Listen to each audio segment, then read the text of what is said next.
I'm COVID negative. So is Marlon. So we're going to call agents live. I'm going to post a link in here. We're already setting up Discord, messing around with Chat GPT, which is pretty dope. But here's the link. Jump in, watch us calling some agents. Cool. So what we're going to do is we're going to jump right into it. Not much of an introduction on this one. I guess I'll do an introduction while we're hanging out here. Dang, we already got like 16 people jumping in. Hey. So the introduction on this one's going to be pretty straightforward. We're going to be calling agents live. Full disclosure, I'm going to be using Privy. I've never, ever used Privy before this. Today is day one. I don't have any affiliate links. I don't have any of that stuff. I'm just experimenting with it. I sat down with the founder of Privy yesterday and did an interview, and it was just super fire. I'm actually going to have him come through on the podcast and really break it down. But before I have him come out on the podcast, he showed me what it was capable of doing.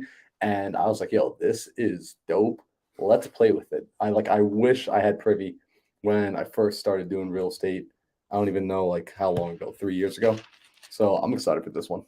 Dude, look at all the people in here. What's up, Daryl?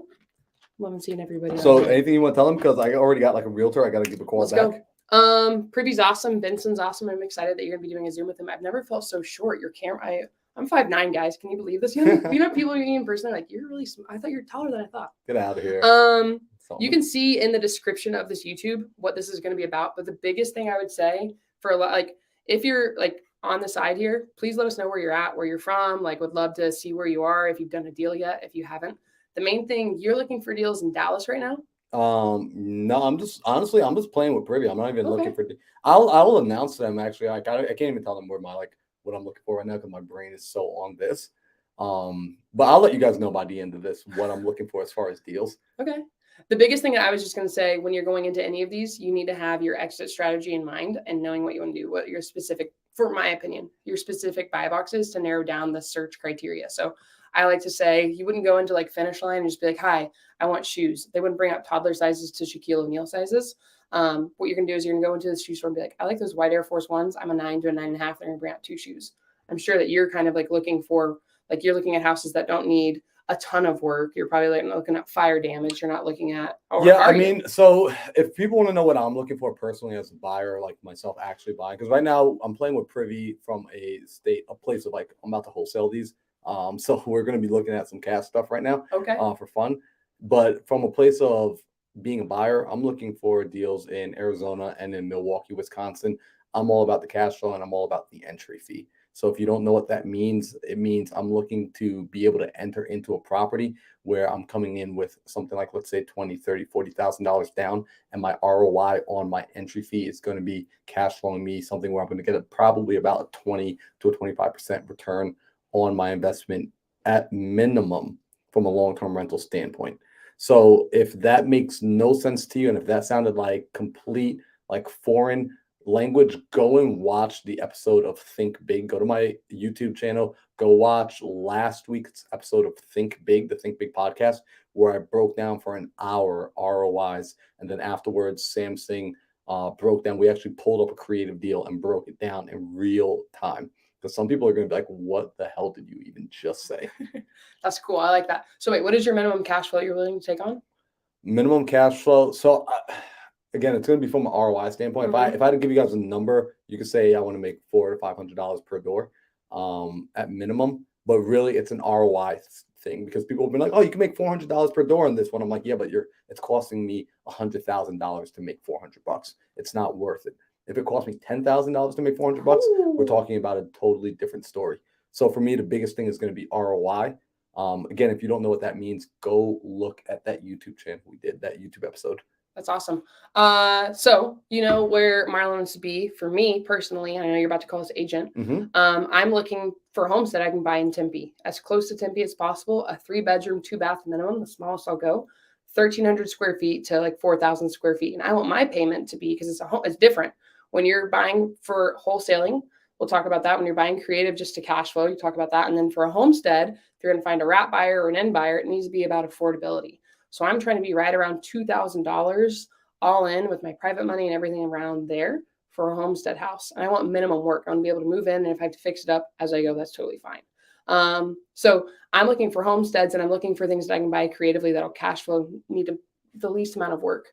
So looking at wholesale houses that you can buy that need to be fixed up, it's a different conversation. You'll see when we go through all this, but I just want to like set the stage of what is expected. You know, my bad. My brain just like totally went somewhere else. It's like, oh, I wonder. Hold, you know, forget that question. Forget where my brain's at right now. Anyhow, let's Call the agent. But let's what I talk want to about say some is agents. look at where you're going at stuff. How desperate are they? So I love Privy. I'm excited for us to walk through this so you guys can see everything. The last thing I'm going to say before we make these calls: rapport, rapport, rapport. Build rapport. They'll open the door, or they'll open up more, and then you can buy the door. That's literally how I like to say it. Build rapport. They'll open up more, and then you can buy the door. So really focus on building relationships and cultivating it. So one thing I want to highlight right here is Tanisha just said this. I'm about to do a Zoom call with an agent and a seller on a sub 2, and the agent brought me another lead. Let's go. That's awesome. That's because she's doing the continuous follow-up. You are great at this because you're really good at building relationships. So anyways, the whole point of this was for us to call. We're 6 minutes into this. I wanted to set the stage so you guys have an idea of what was happening. If you know anybody that would get value out of this, tell them to get into this live. We can maybe answer some questions, but we're just going to be wheeling and dealing. We're just going to call, find stuff on Privy, and keep going. So Marlon, Yep. take it away. Tell me about this house. So check it out. What we're going to be doing this first portion of it, it's going to be a little bit different than the sales you've seen in the past when we talked to the agents. In the past, what our criteria was, we were looking for properties that have been on market for 90 plus days. Right now, again, you guys are hanging out with me on like basically you're just taking a sneak peek into Marlon getting excited about Privy and seeing what I'm doing for the day. First time using this. So if I miss anything on Privy, be forewarned. This is my first time using Privy. I'm playing with the feature that allows me to look for properties that are potential flips already. And by that, I mean they're already priced at about 60 to 70% of ARV in comparison to other properties that have sold in the area. So I'm not saying that they're priced at a purchase price to move on, but they're priced in a place that shows there's motivation, shows there's distress. This is typical wholesaling. Later on today, we're going to also be reaching out to realtors for properties that could be more creative finance option. So you're probably not going to see me talk about creative finance for the first portion of these calls here. Same thing with like as Caroline's going through these calls with these folks. But let's give Ronald a call back because he'd reached out a little while ago.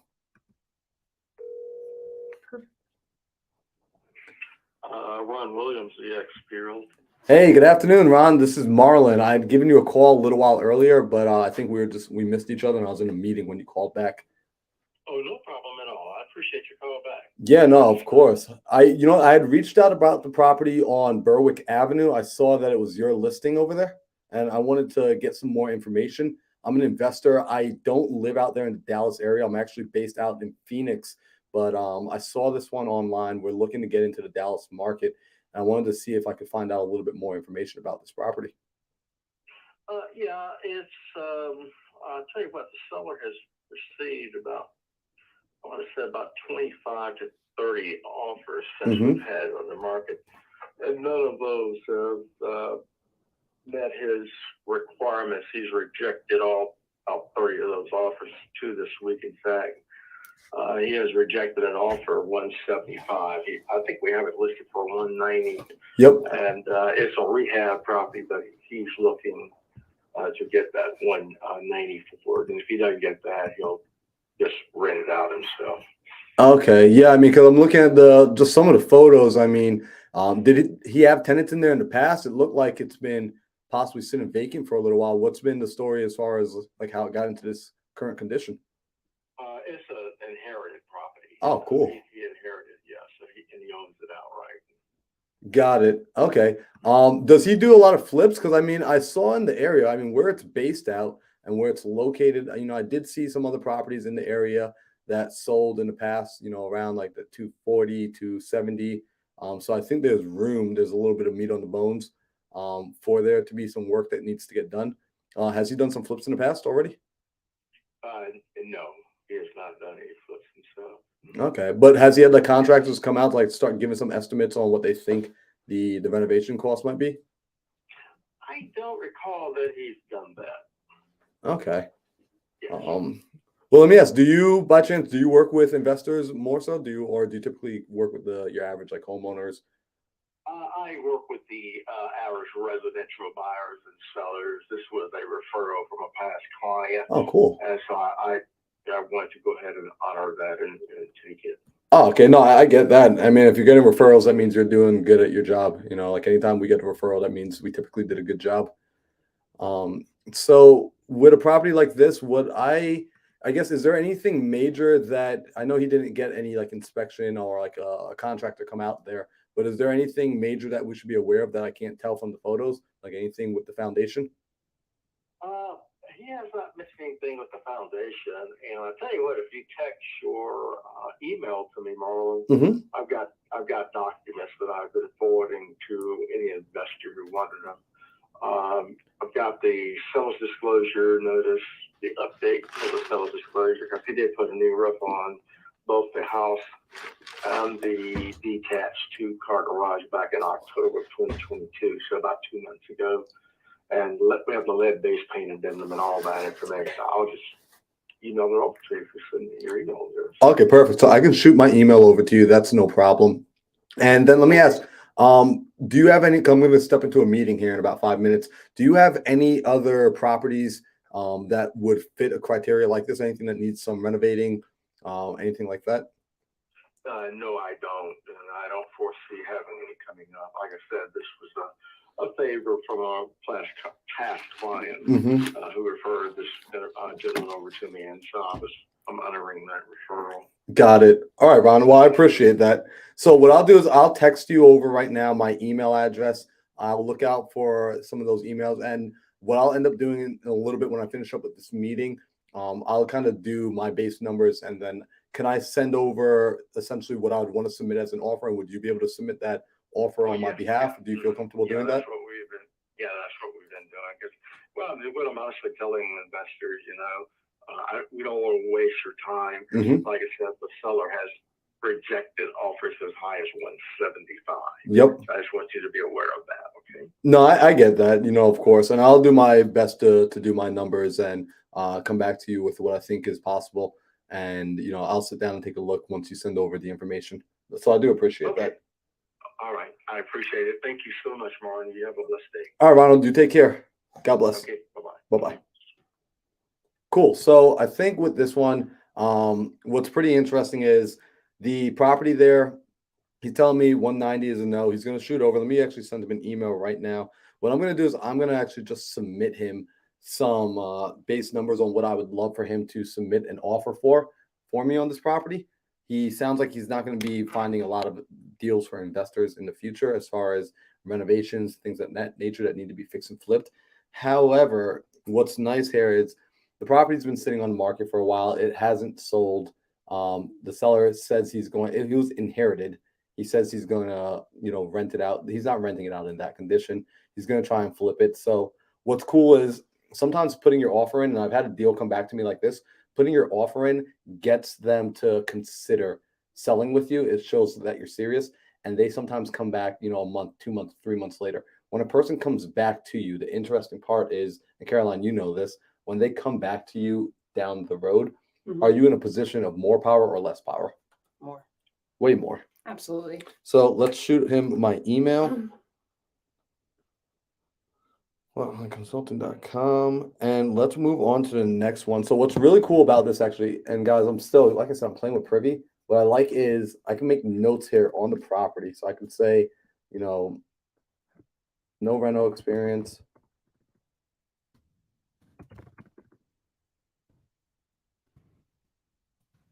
And I can say turn down offer 175 and submit offer to Ron. I like that you write your notes by hand on the side and then put them in afterwards. Oh yeah. Guys, nothing worse than like having somebody hear you click clack on a keyboard. For real. Plus my keyboard is padded so people can't hear me type. That's true. You got a nice one. All right, so let's find another deal to call. You want to call the next person, Caroline? Sure. Actually, I'm setting my stuff up right now. Oh, she's even better I'm getting than me. my things together. I got my computer over here, so I'm gonna let you make the next call. All right, cool. So, and then I forgot how to add. I think I already added this. You probably did. You want to check though? Check your list. Oh, it's too late now. I don't know how to do it. Yeah, check. One property. So you added 2 there. Perfect. All right, cool. So let's. That is the one you added earlier. Okay. Yep. So essentially, like what we're doing here with Privy is I'm basically playing around right now where I've got a filter on that's showing me things that are 65% of ARV, fix and flip active on the market. So when I click on a property with like this, for example, it's listed at 195. I've got just aerial views, it looks like. Let's see if we have anything inside. The really cool thing about Privy as well, so this Privy has MLS access there. So I'm looking at stuff in Phoenix. The downfall for me with Phoenix is Privy does not have MLS access to Phoenix. Fun fact, guys, Phoenix's MLS is the nicest. I'm actually on the MLS right now looking at houses. Nice. It's the nicest MLS in the country. The cost for like the Phoenix MLS is the entire state of Michigan for them to get access to. So it's very expensive. So the only downfall is it's not everywhere in the country, but where it is, it's beautiful because you're actively able to comp this really easily. So nice. And like, I love this right now. So take a look at this. So this particular property, I mean, it's not, I wish it was like things more in the block. So because these comps are across the street, I'm not really going to weigh them Across as the heavily major street. across a major street. So I'm not going to weigh them as heavily. This one's still out here, but we're noticing that they're all in that 300 price range, which is actually pretty nice. So let's click on this and let's actually look and see what's going on here. So this property is 338. It's a 3-bed, 1-bath, 1,400 square feet. Our subject property is 1,600 square feet, 1950 build, similar lot size. When I actually go and click on this photo, let's see if it shows me a before and after. So if they don't have it, like sometimes they will, you can go back to the top, scroll down a little bit, just right here.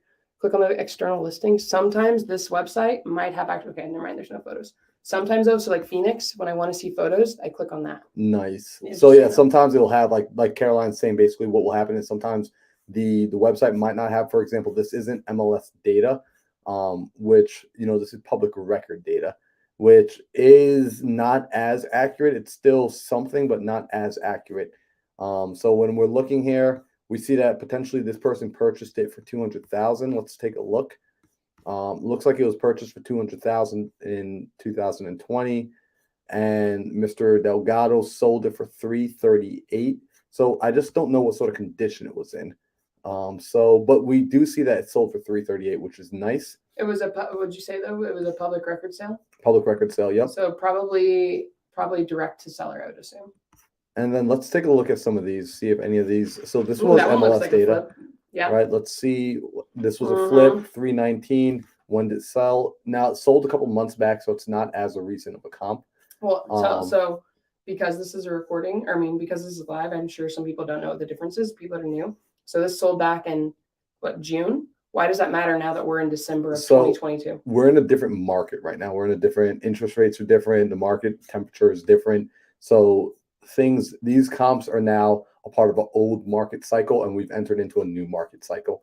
So although these might be the comps in the sense of other numbers will support it, the reality is people aren't purchasing as high as they were a few months back.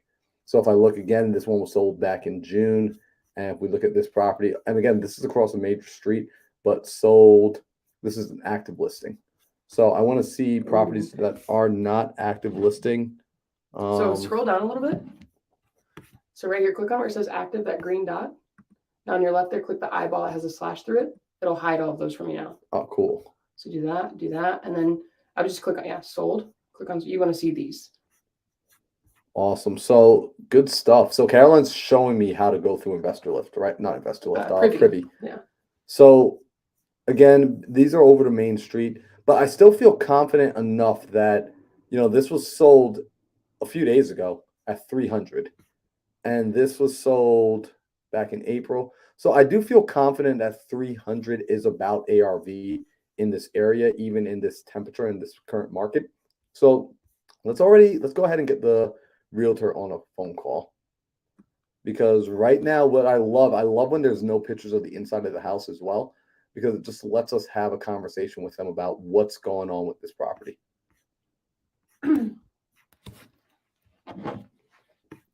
Also, if you guys are making comments, what up, Dustin? Oh my gosh, Dustin Kircher, what an honor. Guys, Dustin, if you guys are not connected to Dustin, you are missing out. Yeah, you're seriously missing out. Beings on the planet. So let's look this one up. Let's look this realtor up. We're looking for, this looks like it could be her. Rockwell, Texas. Let's find out what area. She's with Coldwell Banker. Perfect, Coldwell. Her mobile number is on the screen. 214. I gotta stop calling people's phone numbers out loud. So you guys should only be able to see my privy screen. And her name is Xenia. Xenia? Yeah, Xenia. I think it's Xenia.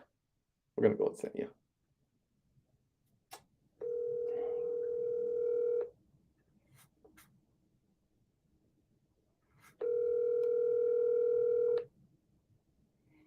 Thank you for calling Xenia Montes with Coldwell Realty. Xenia, we don't leave voicemails, we double dial. So tax records has it measured out.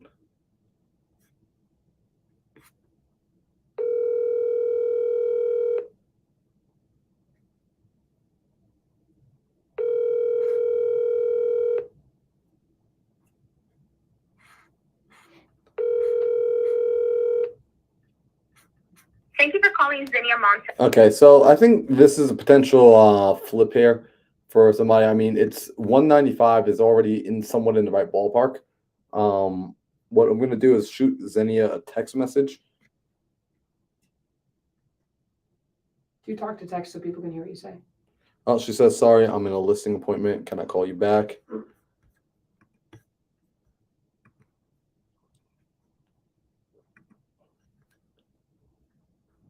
Hi, Xenia, my name is Marlon. I came across your listing on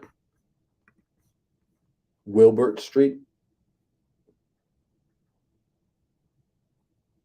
Just correcting some of this. Period. I'm an investor based out of Phoenix looking to do some deals in Dallas. I wanted to get some information on this property. Please let me know when is a good time to call. Period. Thank you.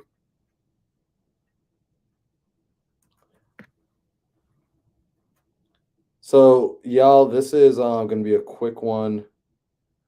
So whenever I'm reaching out, it's so interesting. So you guys are going to see I'm going to be like kind of floating back into my own mind because I'm not used to, sometimes like I'm not used to like having people on a phone when I'm calling.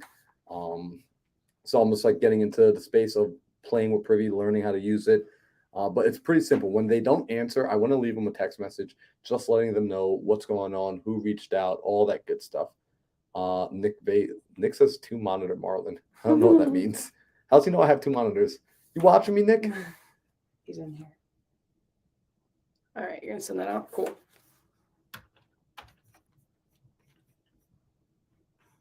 All right, perfect. Dustin's an OG. He has 10 kids now. I thought he was around 18. I don't know, man. Yeah, I thought it was only 18. So let's just save this one. No answer. ARV 300K roundabout. So we definitely want to be picking things up for about 60%. So I still want to be a little bit lower than their 190, but we're in the right ballpark. And then let's go ahead and manage list. Let's add it to the list and then keep it moving. So Caroline, you wanted to call someone next? Yeah, actually I do. I'm gonna call a listing. I'll turn that fan on too. Yeah. Oh, I closed the door. How do we do it? Sorry.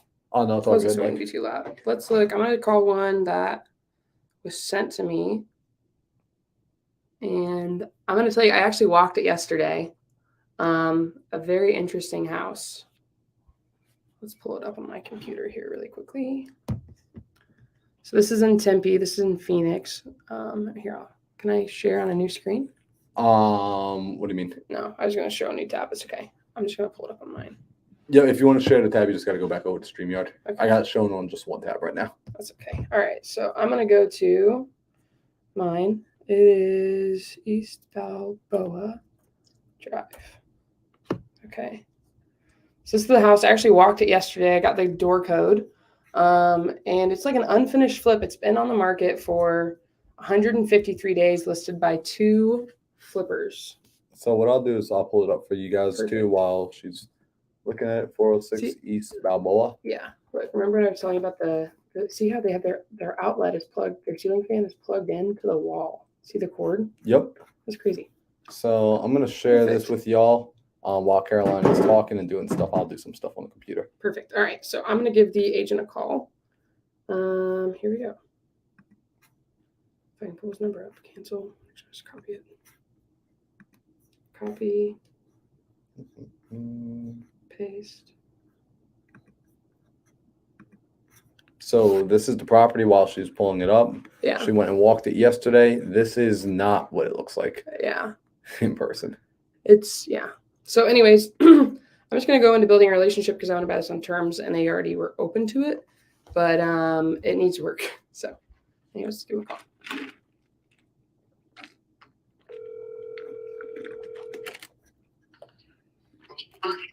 Hey, Jim, it's Caroline. Can you hear me? Yes. Hi, you spoke with my associate, I believe, yesterday or the day before about your listing over on Balboa. His name's Manuel. Yes, I have. Awesome. How's it going, man? Not too bad. What's up? Well, he gave me the door code yesterday, so I walked it. And I just had a few questions for you if you had, I don't know, maybe 5 minutes. Sure. Cool. Okay. Well, so first and foremost, I just want to let you know, when I walked it, it was unlocked when I got there. Yeah. Okay. Someone called pull me ladder text me. Okay, cool. Yeah, I told him that as well. The door, like the front door lock is not working. So I was just wondering, are you guys done renovating it or are you guys doing any more work to the property? We're gonna leave it the way it is. You're gonna leave it the way it is. Okay. Just wondering, have you guys gotten a bid on the pool on resurfacing that? Yes. How much was that? 3,700. 3,700. Okay. And then I don't know. I think he told me he didn't know the age of the HVAC. Do you guys know how old the air conditioning is? I do not, but when we purchased it, the guy said the AC and the roof are both fairly new. Okay, cool. Well, I'm definitely interested in this. I know he said that you guys are just kind of waiting for the right number. So I'm open to purchasing it at your asking price, but I was wondering if you guys had any wiggle room on your terms. You know what? The 4.9, the 4.9 will do interest only payments. Yeah, interesting. We'll drop down to 4.25 if you want to do interest and principal. You know, 5-year balloon is he's adamant about that. Okay. So not really. I mean, the 40K down is you know, he wants 10%. Gotcha. For Mayo, we said we'd go to 40K. So okay. My main thing, because I would actually be moving into this probably, and if not, I would be renting it out. So I'm looking for something that makes sense. Now, when I walked it, I don't know, have you been in it recently, like in the last month or so? Probably not. No. Okay. So there were just like, not only like the pool, there's just a few other things that I felt like needed to be like fixed up. So this is, you know, just my thought going into a home. If I'm gonna have to put $40,000 down and then I need to, like, I know the vanity was broken in the first bathroom. It's missing some of the shower components. I know some of the areas where like the front entry is missing its light fixture. There's just like a little bit of things. The pool needed to be done. Is that like, I'm okay with an entry fee like that, but I would not be open to doing interest. I'd be willing to talk and like make it to where if we wanted to, we could talk about adjusting numbers a little bit. But I would need the payment to be right around, like, monthly to you guys, probably right around $1,500 to $1,700 a month. Would your partner be open to that if I presented you guys a couple of opportunities and terms that would work? You know what? You can send. I will go to him with anything. Okay. I have a very small interest in the house. Okay. Okay. So it would be his decision. Gotcha. However, I get, you know, me selling it, I get a commission plus I get I don't know, 6% of my money is in that. Okay. So for me, carrying it at all is what I want to do. However, I'm realistic in saying, you know what, we unfortunately we bought this house at the wrong time. Mm-hmm. You know, we bought it, and by the time we, just the bottom fell out of the industry, and you know, there's a house down the street, the same goddamn house, at 2,000 square foot without a pool, totally remodeled, sold for $810,000. Oh. However, we were going to totally remodel this, but then we were going to put another 70,000 in that house. And when we were going to do that, that's when the market was bringing us 750 to 800,000 to that house. Mm-hmm. Now I'm having a hell of a time getting 550 for it. And certainly I'm not going to put another 70 in it. No, I hear you. I mean, And absolutely. so we're willing to do it. However, I know that it needs to make sense Mm-hmm. to you guys for cash flow. I understand that. And I don't think that he would go much under the $2,000 mark for a monthly payment. Okay. Now, here's this is the cool thing when we structure things seller finance. I guess let me write up a few offers to you guys and see what would work. I would really, because I'm gonna have a lender that's gonna come in with me on this. So the payments need to make sense. I'm willing to even adjust our price a little bit as long as the payment is reasonable and we can really cash flow and do well on this. So what I'm going to do is, are you available most of the day, Jim? Yeah, I'll be available. Okay, cool. So my name's Caroline again. What I'm going to do is I'm going to write up a few options here and just kind of give you my peace of mind. Is there anything else I should know about the condition on it that might, because I saw like the front, like just little things like the bathroom needed the trim on the floor there. Anything else I should know about like on the condition that needs to be done? We did the minimal to that house after we realized we bought that and literally the very next 3 weeks we went from a market that house would bring 750 to now, and that's where we're at in it. So yeah. What we did, we put new carpet in, we painted the kitchen cabinets, we painted the interior of the house. Okay. There was some work that had to be done on that pool. We did that. I can't remember what it was. We are, and if you, I don't know if you've done your due diligence and looked at what our purchase price on that was. I think like $515 or something. It was. I don't have it in front of me right now, but we bought that through a wholesaler, and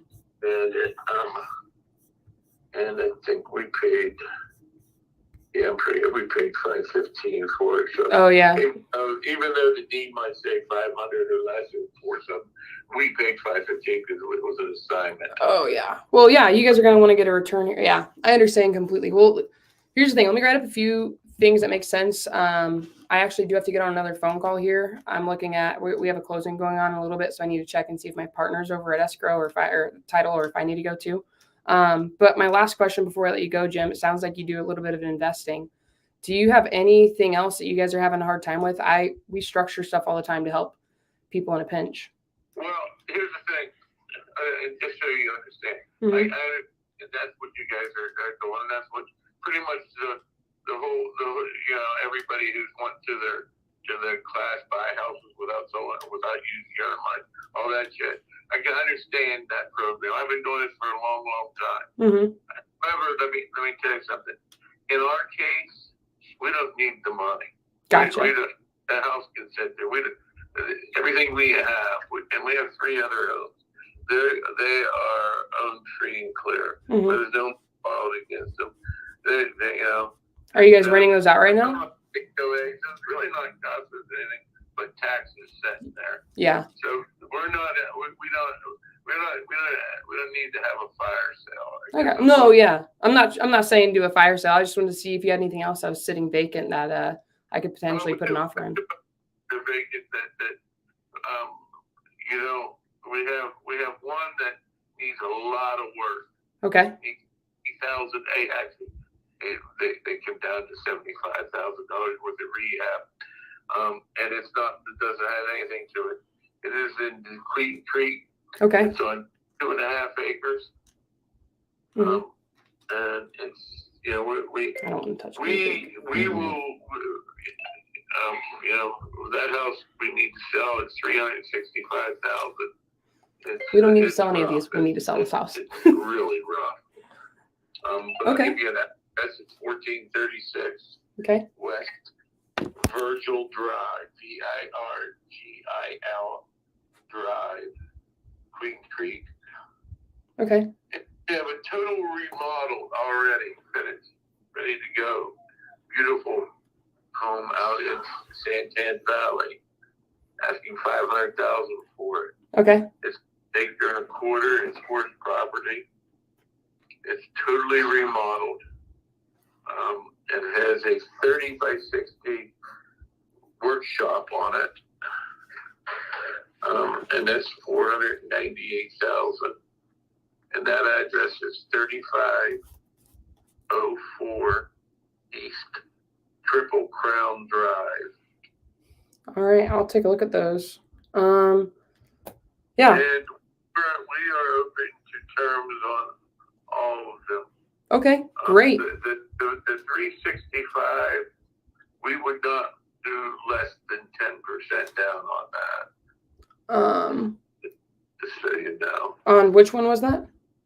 On the 365, well, we won't do less than 10% down on either one of those. The Okay. other two. All right. But we are willing to do some, creative financing on either one of them. Okay. Yeah. And that's what we have right now. We just sold. We had an $829,000 one, which is closing today, and we did terms on that one as well. Congrats. Where was that one? I was in Gilbert. Nice. Yeah. I'm looking to be. I'm going to be honest. I'm not sure about the Queen Creek and the Santan just because they're a little far out from where I have most of my properties. I'm trying to stay in the valley more than anything. But let me look at those. Let me underwrite a few options here for the Balboa one, and I will. Is it best to text to you or should I email you? Text. Okay, perfect. I'm going to shoot you a text. This is my cell phone just so you have my information, and I will shoot it over to give me an hour just so I can wrap everything up. All right, no problem. Cool. Hey, Jim, thank you so much for taking my call. Have a good day. No problem. You too. Bye. We don't need to sell any of these. I need to get rid You of gotta get rid of all of them. We don't need, just so you know. Like, I see where he's coming from, but Yeah. still, so it'd be pretty interesting to see what those other properties are. Yeah, I'm gonna look them up. We just talked about this. Santan's about an hour from where we are now. I'm trying to get more central, so I'm looking in Tempe. So Was it not sure? Oh, you just I stopped the screen share. cool. I wanted them to see our beautiful faces. Hey, Take your hat off. Have you shown them your new haircut? nope. And I won't. Beautiful. And I won't. So that was a hard call for me just because he was very slow. Mhm. I want to get through a call quickly. What's the game plan for that? Are you gonna? I'm gonna underwrite it. I'm gonna send him a few options. I showed you the video of the house. Yep. I walked it yesterday. Again, front door is unlocked. The sliding glass door does not lock in the bedroom. The door to the lanai out to the pool does not open because they enclose that with the door frame. Mhm. The wood is keeping the door from opening up. There's just like little handyman special things that need to happen to it. So I would definitely want to get an inspector in there. So my go-to person to call is actually Ingrid because Ingrid just has more experience living here in Phoenix. So when I walked that house, I FaceTimed her. It just needs little things. It's kind of wonky, but that is exactly where I want to be. It's like 5 minutes south of campus. You're in the heart of Tempe. So I like it. So I'm going to underwrite it. I'm going to get a private money lender to come in on it. So the biggest thing I'd say, guys, like I'm telling him like 15 to 17. I'm fine with bumping up the purchase price and I'm fine with giving him a 5-year balloon. Because the important part is affordability for me, because this would be a house that I'd move into for myself. So affordability, or if I don't move into it, that's a 4-bedroom, 2-bath house with a pool in Tempe right by campus. I could turn that into a student rental, rent it out by the room, sober living. There's so many options there. I know just from like talking to Ingrid and from other people that do Airbnb, it would not be a great Airbnb. Tempe does not do well for Airbnb. So just knowing your market. So I would just try and get my payments to like, ideally $1,500 because it's going to need, if they're not budging off that $40,000 entry, I need to give them that. I'm probably looking at maybe 15. He says $3,700 for the pool. Buyers are liars. Sellers are worse. That air conditioning unit looked old. So I'm just trying to account for all of this stuff in there. So I'm going to say 15 on the reno, maybe a little more. It's not terrible. It's just like little wonky stuff. So you're just going to email him over an offer in just a little bit? Yep. I'm going to shoot out 3 options. Obviously, I want them to be beneficial to me. And I'm like, hey, I'm open to discussion. This is important to me. So I'm willing to bump up my purchase price if I can have a house in Tempe. because that's important to me. 100%. And like what I like is you're sending him out something, like you're giving him, because sometimes people have these conversations, but they never actually send anything over. And that's where a lot of people like you're ruining you shoot credibility. yourself on the foot. Like if you're gonna do something, if you say you're gonna do something, just do it. Just follow through, even if it's garbage, even if it looks half-assed. Like it's better than sending nothing. It's better than saying you're gonna do it and not doing anything at all. And I mean, like, word travels. Mhm. Like, look how many people, if you know, realtors, they hate wholesalers. They hate wholesalers. Like, God, they just keep undercutting. They're giving unrealistic numbers. Like, follow up and do what you say you're going to do. Like, sometimes new wholesalers that don't know what they're doing. I went to YouTube University. They're just submitting stuff $30,000 over where you can be, and then they can't close, and it makes a bad look for everybody. So, Yep. Sidebar, I see a lot of regulation coming for wholesalers in the next coming. I feel like they're going to make it to where you have to have a license. Oh, sure. Absolutely. So fascinating. I hope that was helpful for everybody, and I hope you enjoyed that. For me, you can just tell I'm a quick talker. I want to get to the point, in and out, and that is one of my strengths and weaknesses. I can get information out quickly, but I need to slow down and mirror and match the tone of my seller or my realtor that I'm talking to, and building that rapport is important. So credibility, you guys are on here because you know of me and you know of Marlon, okay? We would give you the shirt off our back. We want to help everybody out. That's why we're doing this live. Help these realtors out. One other thing that I realized, I'm thinking about this, because we are in like so many real estate mentorships, we've been talking about the market change. We've been talking about a recession. He bought this house, $515,000 in July. Were you not paying attention to the Fed increasing? Like I'm just like, dang, like Market's changed. I don't want to do fix and flips. Like, are you fixing and flipping? Well, you're the wrong one to ask, because he's doing stuff in like a smaller market. So I'm doing stuff in a different market. It's just knowing your markets, guys. It's understanding why things are happening, understanding why things are doing what they're doing. You can still flip. It's just if you're not adjusting your numbers, then you're going to be getting yourself hurt. Yep. If you're still buying at 70% ARV, expecting to sell it at 110% ARV, because that's what people were doing, that market's gone. You need to be buying much, much lower. You're talking 40% ARV is where you ideally, 40, 50% ARV is where you really want to be hanging out. Absolutely. So let's go inside here and let's get someone else on the phone. Yeah. All right. I'm going to let these dogs play. The doggies, the doggos. Mama. All right. So on this one, bringing it back full circle again. So you guys are going to see we're going to keep jumping back and forth. I'm going to give a call to this particular agent, Mr. Byron Sims. The reason I'm reaching out to him is we got a property here listed 130 days. Clearly looking at the property, it needs some work. What you're going to find is no matter if the market's going up, down, or sideways, the ability to wholesale properties is still always going to exist. The reason being, distressed homes are distressed homes. We're never buying them at market value anyway. So we want to go and figure out what's going on. This is a small 2-bedroom, 1-bath house, needs updating, great opportunity to purchase, yada, yada, yada, can be an investment property.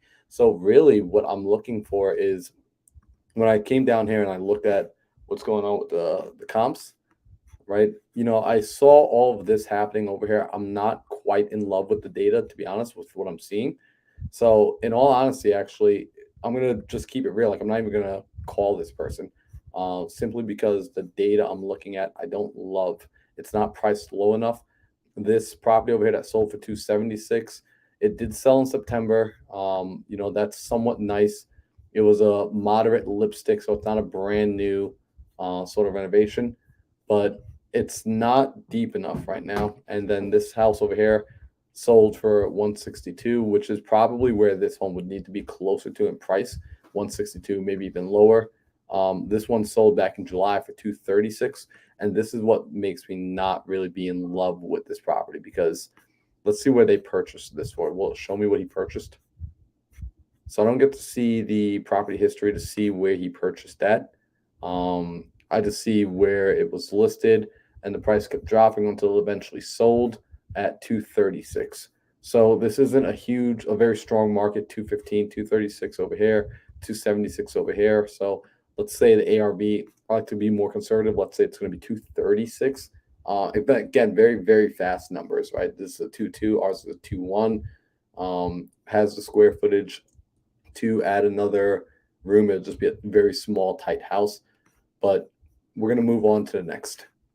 All right, because I want to see what's happening here. This property, let's see what's going on. And I'm just going to be looking for it. This is already a flip.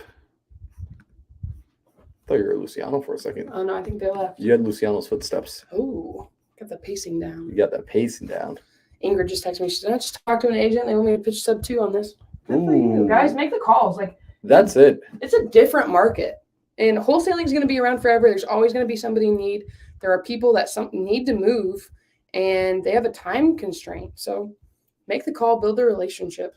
Hey, is it possible on here? So, like, let's say if I wanted to. So right now, because I'm obviously looking at things that are more cash purchases, more fix and flip. If I wanted to look on Privy, do you know? And maybe you do, maybe you don't. I don't know how much you use Privy. Do you know how to start to look at market listings on market that have been sitting for a while? Right over here, click on sort results, and then you can do list date right here. Days on market, days on market. So you can do that, and you can go 72 days, so go up to the top and see what they are. There you go. Now you're at your oldest ones are at the top. Interesting. So look at this. When we start going to oldest days on market, we start to find properties that are, okay, why has this one been sitting for so long? Let's start to look down, see what's going on around here. All right, so what's nice is we've got a little bit of data. We see that there's a flip nearby. Investor purchased a property.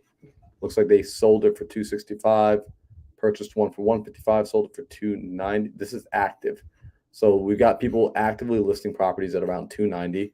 We're seeing that thing sold at $260, $265. Let's see. Let's zoom in a little bit. And what's cool is it's inside of a little area, a little section here. 170. I'm imagining this one needs a flip. Sold back in June. Sold back in August. 3-1. Ours is a 2-1. This is about the same square footage though. Let's see what this 275 was doing. So this looks like an investor flipped it. This was sold back in, when was this? April.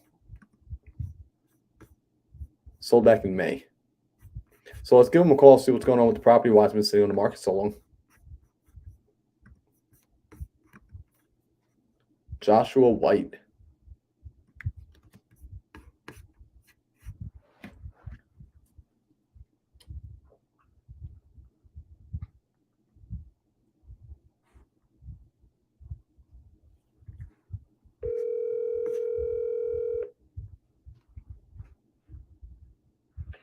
Hey, Josh.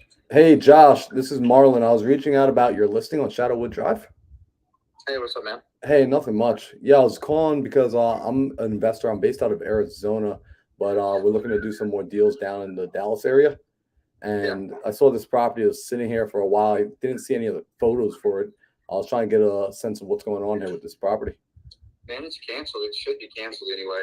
Oh, get out of here. No, it's still on at least on my end, it's showing as still active, but it was just listed for a long time. So you don't hold that one anymore? No, it's been canceled for a minute. I'd have to go back in there and double check. I mean, are you looking on the MLS? Yeah, you know what? I'm looking on it's like another thing, but it's plugged into the MLS, so I guess the data's a little backed up here. Yeah, I'll have to go in and double check. It should have been canceled. Okay. Let me ask, do you know if they ever sold it or if it just ran out of time? Man, they decided not to sell. I mean, we had a contract over asking. I mean, it's going to be more than what you're going to offer them. Oh, get out of here. They just wanted to hold on to it? Yeah, they decided not to sell. So got you. Well, let me ask, do you have any other properties that I might be interested in taking a look at? Anything either kind of flip related or anything that's been sitting on market a little while? Yeah, look at 110 Britain's Lane, Runaway Bay. Wait, 110 Britain's Lane, BRITON. BRITTONS.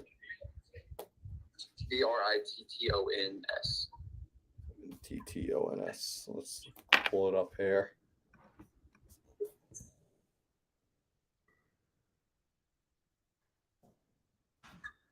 Britain's Lane. What town was that? Runaway Bay. Bridgeport. Let's see.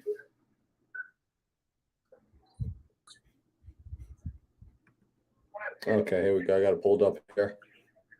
All right, cool. That's it's looking like a 4-bed, 2-bath. That one. Yes, sir. Yep. Okay, awesome. What's the story here with this one? I mean, he was built in 2012. Everything's fine on it. All the major things anyway. Just people had a bunch of dogs and take care of it. Oh yeah, I'm looking at one of the photos here. It looks like one of the main rooms Like they tore up the floor. Is that still? These are like the most recent photos that I'm looking at here. Yeah.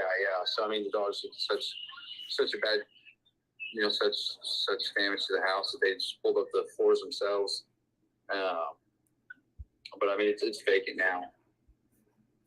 Okay, so it's vacant, no dogs, no animals. Let me see. I don't think I see. What are they asking? I don't see an asking price on this one. 235.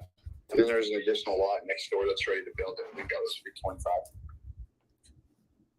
25. Okay, so 235. All right, so I'm gonna have to sit down and do run some comps in here. What are you seeing? Some of the properties that get like flipped. Do you know what they're going for in this area? Honestly, I'm the owner, so I mean, if you don't buy it, I'm gonna flip it. I mean, it really needs, on top of what we've done, maybe 6,000 to 8,000. Its ARV is 275. Mm-hmm. So I mean, you're going to be in it at about 240, and ARV is about 275 or 280. Okay. I mean, my cost would be a little bit more because just between holding cost and listing cost and selling cost, closing costs, things of that nature, probably be in a little bit more than selling it at 240. So I mean, if you don't do anything with it, you're just gonna flip it yourself. Yeah, exactly. Okay. Let me ask on something like this, because I mean, 235. If the ARV is 275, it would be too much for me to purchase it cash. It would just be like I just wouldn't buy anything that high of cash price. At least right now with what the market's doing. You open to doing anything creative, doing any sort of seller carry? Yeah, like an owner finance. Yeah. Yeah, I would. Okay. What would terms like that look like for you? You already have that kind of penciled out in your mind? Yeah, I mean, it'd have to probably be like a 10 or 15-year note at 10%. Ooh, okay. Yeah, that's definitely. I mean, I'm better off almost just going to the regular bank and getting a conventional at that point. Yeah, I mean, and that's, I'm not going to do it unless it makes sense to me. Yeah, no, I got you. I mean, yeah, the 10% interest would just be like absolute murder to me. Unless we were doing it over like 100-year amortization, in which case I could cash flow. But like something like that, I wouldn't be able to cash flow. Are you open to doing something? If we could sit down and figure out numbers that, I mean, like, what are you trying to make monthly off of it? Because my goal, if I owner financed it, would be, I'm not going to move into it personally. I'd just be adding it to my portfolio. So are you open if I did something like that and I'm still able to, make income off of the property and then essentially just upgrade you to be the bank? You don't have to worry about any of the actual landlording nonsense or any of that crap. Is that something you're open to? Yeah, sure. Cool. So I mean, obviously, we have to have a conversation about what that looks like. Yep. But, I mean, so what are you trying to do? Are you trying to just buy it, flip it, or are you going to buy it, flip it, rent out? I mean, so if we're going to do some owner financing, I'm going to look at holding it. If I can make terms that work, if I can cash flow this thing, then it's just going to go into the portfolio. Well, why don't I just owner finance it? You can burr it, and then, I mean, you can flip it and just go get it, because you're still going to be. I mean, after everything, you're still going to be able to go. I mean, depending on what the bank gives you, you could just burr the property and you can pay me off, and we're set. Does that make sense? No, I got you there. I think the challenge with if I go inside there and burr it out, depending on what I'm going to see as far as the rates that come back, it might not cash flow anymore. That's my only concern, because I got plenty of property that I burred. Do this. I'm at a football game right now. Oh, nice. Yep. And so I'm kind of in the middle of something. I can't really give you my full attention. Sit down. No worries. So if you just want to send me an email. Yeah, let me do this. I'll text you. This is the phone number I can text? Yeah, that's perfect. All right, perfect. So I'll text you my name and then my email, and then you text me back your email. That way I don't misspell it. Okay, awesome, man. That'll work. All right, perfect. All right, appreciate you. Thank you for the call, man. All right, take care. My man. Let's see what happened. All you gotta do is have the conversation, dog. That's incredible. Have a conversation. The main thing I wanted to bring up. Oh, sorry, you need that? No, it's all good. The main thing I wanted to bring up was you listened. You were really focusing on talking about the numbers that made sense for you. For everybody just like watching this, I like to just break down after a call what went down. Talk to them at the same level. Don't like insult them, especially when you're getting started. Like, don't just be like, don't treat them less than. Like, it's all about building. Really, you build rapport. Build rapport. They'll open up more. You can buy that door. That's all that matters.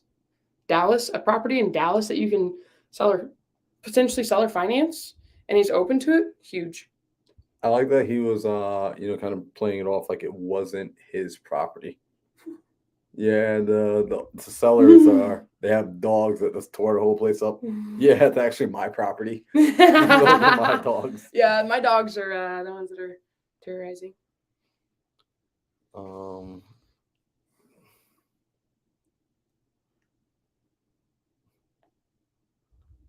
Thanks for taking my call. So I'm just, guys, what I'm doing is I'm just sending a text message. So I guess I should let you guys know what I'm doing. I'm just sending him a text message, my name, my email, putting the address in there so I remember and so he remembers, because odds are he's probably not going to do anything about it right now. And really what I'm going to do is just let him know that I'm going to follow up later this evening, because I'm not going to do it right now. And I've learned my lesson of, instead of telling people I'm going to do something right away when I know I won't, I just let them know I'm going to do this later when I get a chance. So I'm just telling him, thanks for taking my call. Send over your email when you get a moment.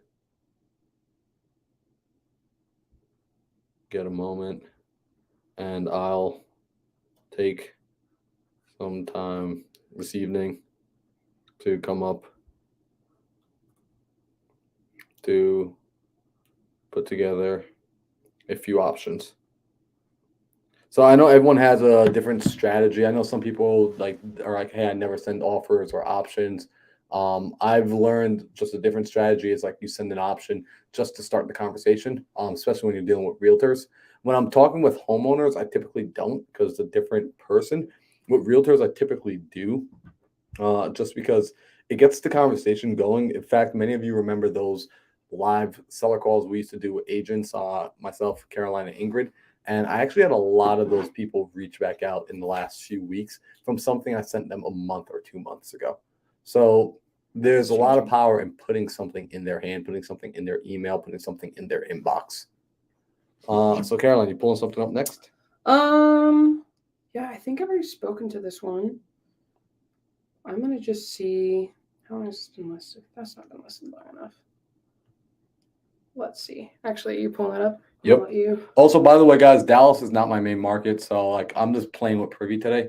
I will probably not be doing a lot of things in Dallas. So if anyone's a buyer in Dallas, although I got a few buyers in Dallas, if you're a buyer in Dallas, go ahead and reach out to me on Instagram at MindsetMarlon. If I lock this one up creatively, I will shoot it over to you.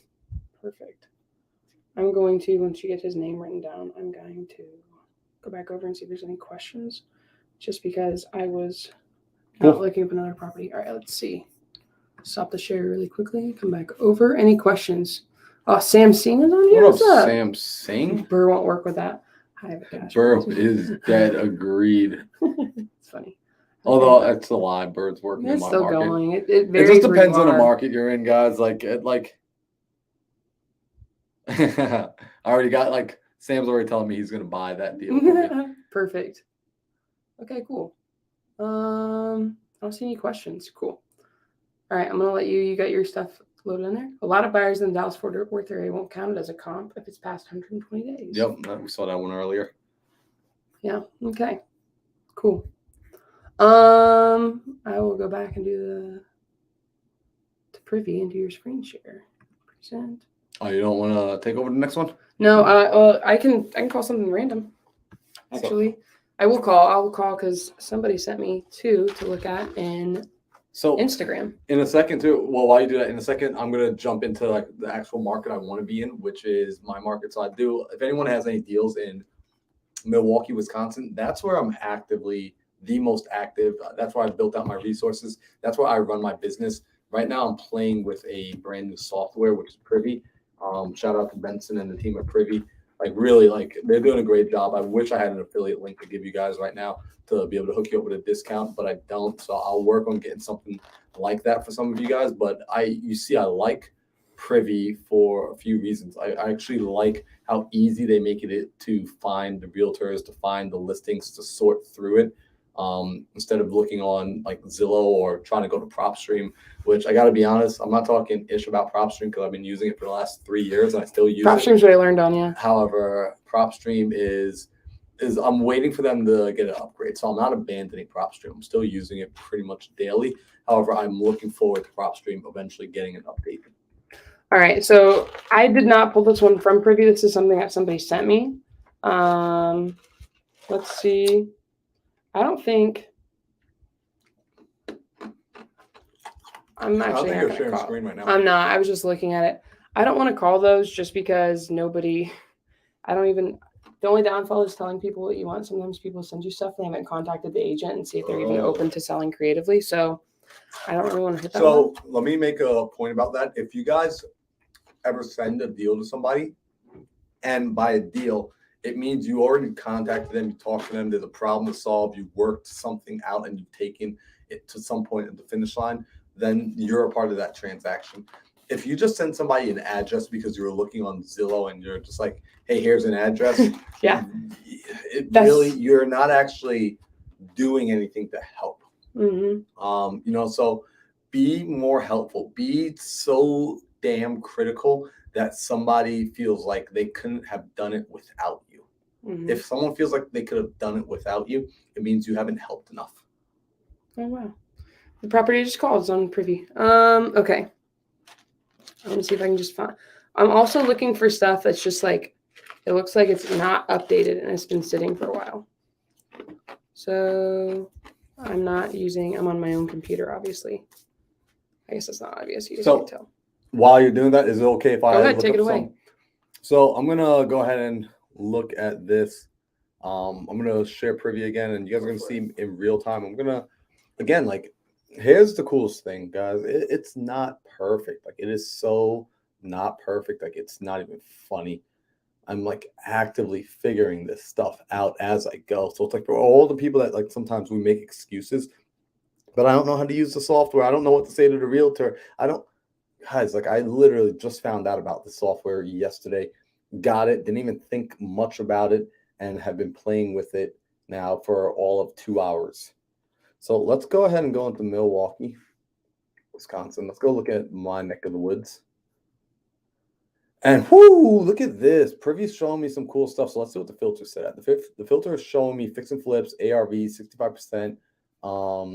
Let's actually start to go down into an area where I want to be at a little bit of a higher price point in this area. So we're going to hang out here a little bit more on the west side. And what I'm going to do is I'm going to go ahead and draw a map. Because what I would like to do is stay below Capitol Hill. Okay, perfect.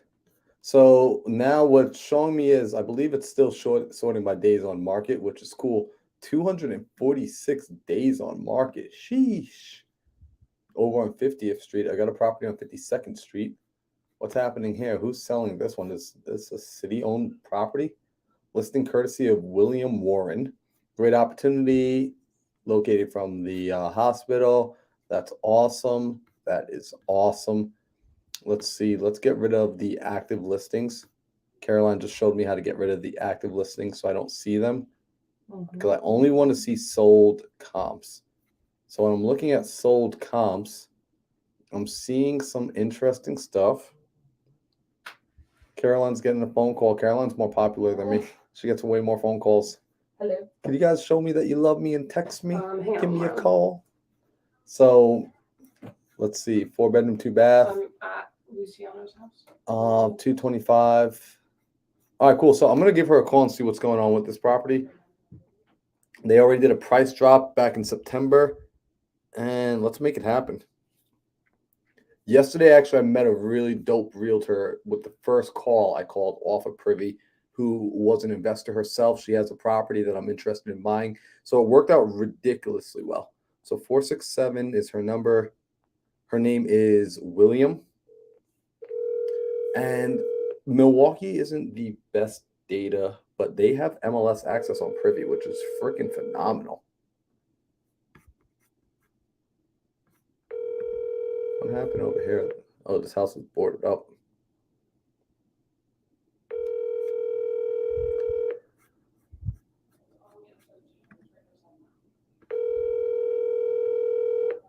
Brick build, which is nice. call has been forwarded. So this is a zip code. By the way, if you guys get properties in the 53210 in the Milwaukee area, this is the area I do like to buy in. It could be very hit or miss though, depending on what side of the street you're on.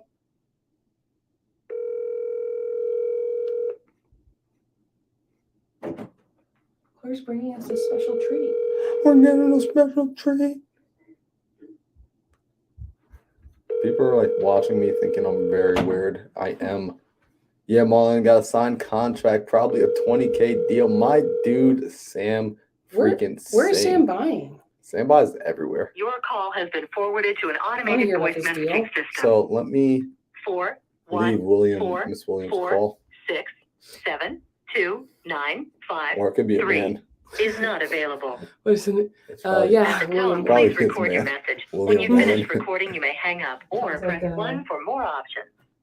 To leave a callback Oh number, my press gosh. Let's 5. go. Hi, William. This is Marlon. I reached out to you about your listing on 2712 North 50th Street. Feel free to give me a call back. I'm interested in purchasing it. My number is 414-215-9378. Thank you. That's my Milwaukee number, y'all. Hey, man. I'm trying to use the keyword search on Privine. Sometimes it just doesn't work. Hi, William. My name is Marlon. I came across your listing on North 50th Street, period. I'm an investor based out of Phoenix and hold a large portfolio in the Milwaukee market, period. I wanted to get some more information on this property, period. Please let me know when's a good time for us to get on a call. Thank you.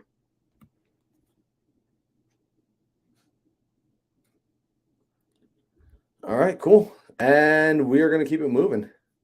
So before I move on, because here's a thing, I can get into a habit of just moving on really quickly. And this is why sometimes I wish I had an assistant that would do all the other stuff for me. And I could just keep making phone calls.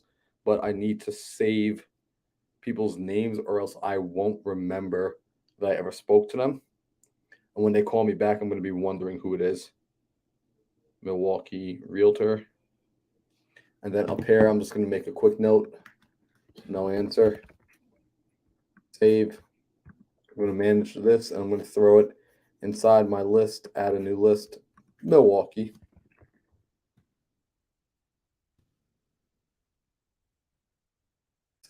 Save, and let's keep going, see what else is on the market out here. So I do like this market a lot more. This one looks like it was a recent flip. Actually, I was looking at this property yesterday.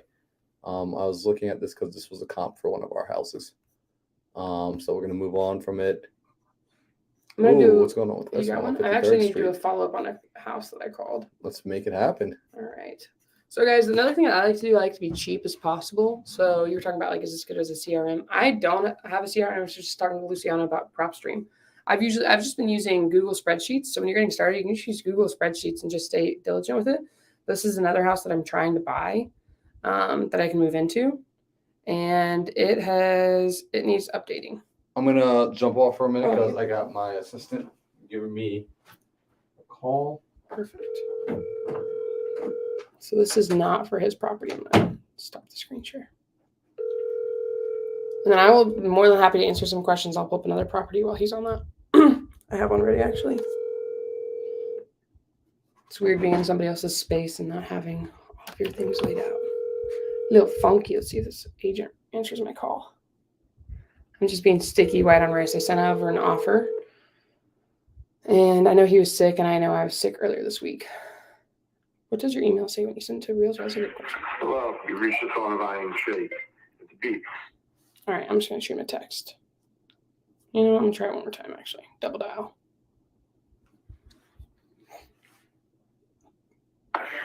Hello. you reached- Ooh, that one got straight ignored. All right.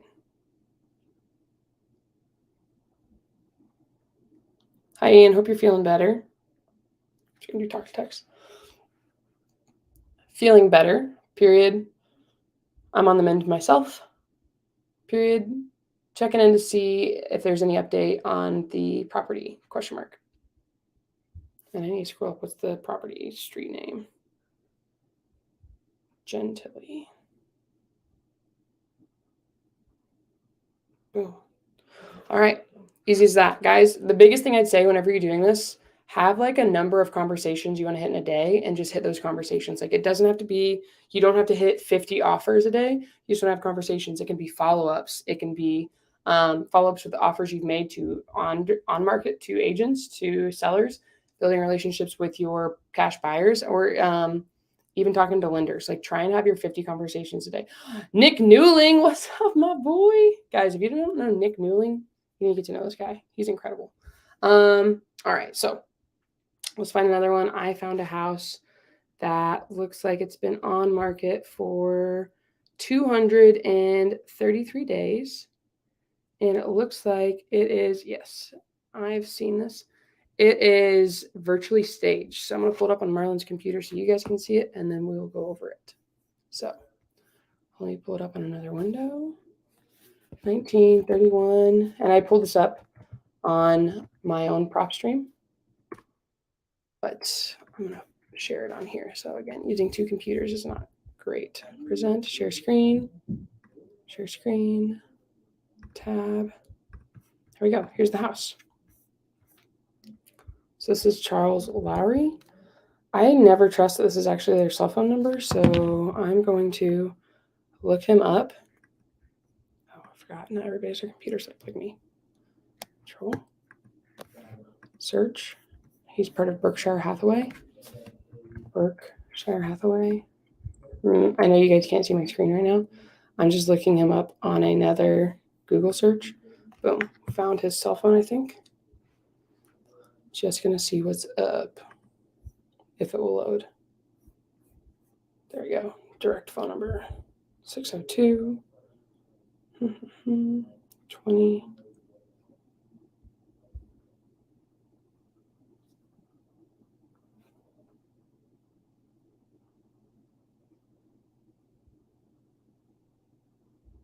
I've already reached him.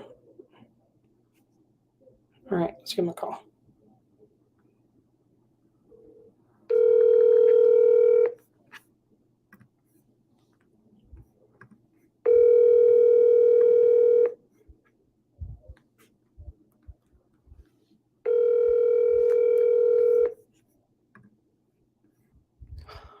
Jason Lombardi's on here too. What's up? Marlon will be right back. Speaking with his assistant.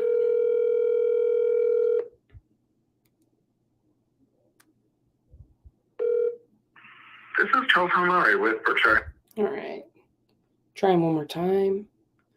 If you haven't double dialed, you have not called at all.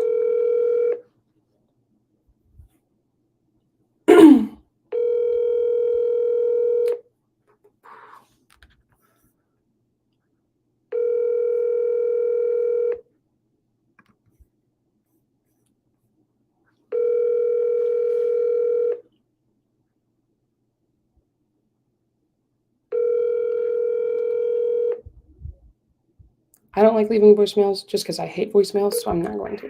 This is Charles. So I'm going to text him again. Hey, Charles, it's Caroline again. Period. Just following up. I wanted to see if anything happened with Velvet Drive, if it was still available. Question mark. That's it. That's the text. Easy peasy, lemon squeezy. With agents, I will use my actual cell phone just because they're agents. I typically don't with sellers. So that one did not work out. Let's see if we can find another one. Let's go over to, you know what? I'll open up another window for Privy. I'll also have a window for me. It's not Marlon's, and you guys can see. So let me share my screen just so, since there might be new people on here, you guys can see how I'll do this. Share my screen, share my Chrome tab, new Privy window. Oh, is it going to mess up his? It might mess up his if I change it. No, I think we're okay. We'll find out. Okay. Let's do, I'm going to do Tempe, Arizona. All right, I'm going to go to deals just so you guys know how Preview works. Fix and flip is when it's obviously priced to be fix and flip. Not obvious, I guess. Pop top, I found out from Benson, means you can pop the top off the roof and add on a second floor, tear it down. That one's a little more obvious. Tear it down. It needs to be completely torn down. And then buy and hold. So what I'm going to do is do fix and flip. I'm going to click on find similar deals. In Tempe area, I'm going to click on filter. I'm going to add in my little buy box here. I'm even willing to go up a little more where things are priced a little higher just because I want to see opportunities. I don't want to look at anything smaller than 1,300 square. Oh, let's make this work. 1,300 square feet. What type for me? 1,300. I don't want to look at anything larger than, let's just go 5,000. I don't look at anything smaller than 3 bedrooms. I'm going to cap it out at 6 because I don't look at a bunch of like everything. Cap it out at 5. It's just making my buy box a little more narrow. Cool. I'm just going to do run search. See what I can find. Dang, only one house. That's crazy. So let's draw in here. I might actually even change it from fix and flip to buy and hold just to see. So I'm looking right in this area. Yeah, there's only one. So what I need to do is change it. I'm going to do to buy and hold and see what I can find. Buy and hold, and it changed that filter. Run the search. There we go. So it changes things. Again, every software, I'd say there's no perfect software. Just keep that in mind. It's going to need a little bit of tweaking, and Privy does a pretty good job of jumping on stuff. So I'm going to change my filter here to most days on market. All right, let's take a look here. Woodland doesn't tell you your bed bath count, 263 days. Let's see. Ventura. Let's zoom in a little bit just so I'm looking in this area. Let's go. I think 415 is my one I've looked at before. All right, let's take a look at this. On to another page. Oh, we got a pool. This one's contingent, so I'm guessing it's already under contract. I don't like Realtor.com, so I'm going to pull it up on Zillow. I just have an easier time myself. I forget, this is not my computer. Control, search. Let's see what Zillow says. It's accepting backups, that's what I thought. Okay. So that is not going to work. Let's go back over. So this one's already under contract. That one I just looked at, that was 415. So I'm going to hide it so I don't see it again. It's already under contract. I'm not going to waste my time. Let's look at this one, 649. It's going to pull me to another window. Share this tab instead so you guys can see. Okay, so again, I'm doing a different model than Marlon is. Marlon's looking for wholesale opportunities. Phoenix is a really tough market just because there's so many investors here. This looks like it's vacant. Somebody's just sitting here paying on this. This is, my thoughts. They flipped this. They've enclosed this entryway. I'm just giving you guys my thoughts on this. They've enclosed this entryway, giving you more air-conditioned square footage. We have a pool. Okay. So let's see. This one's been on market for how long? 111 days. So completely remodeled. RV gate, mature trees. Cool. Let's scroll down. I like to just see when they buy things.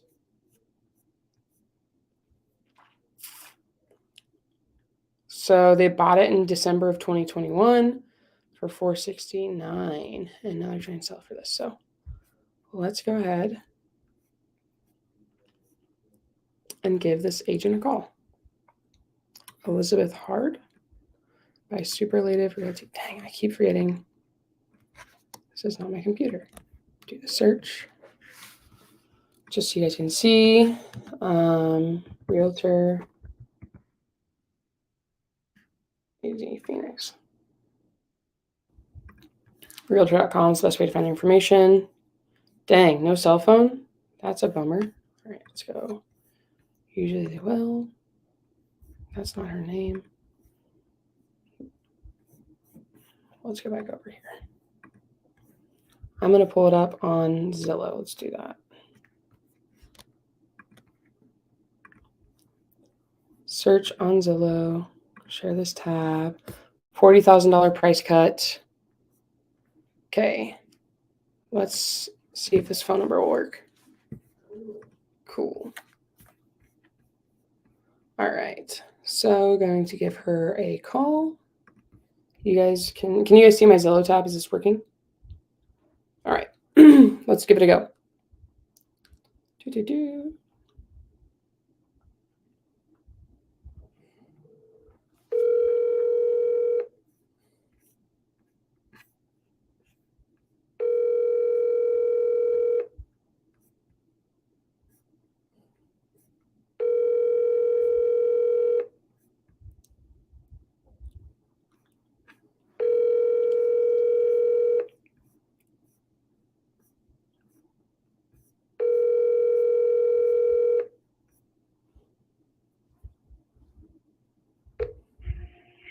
You've reached Anne with the So she goes by Anne. Good to know.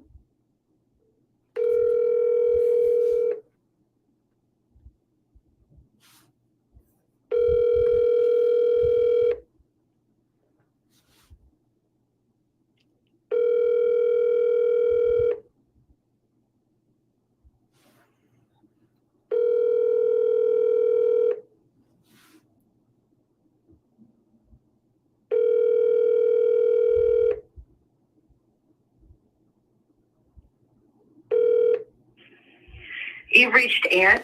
All right. I'm just going to text her. Hi, Anne. My name is Caroline. I was calling about your listing on South Aldler Drive. I was just wondering if that was still available, question mark. Perfect. And then it is not going to say the name of that street correctly, so I'm going to go through and correct that. Alder. Throw this in here. Boom.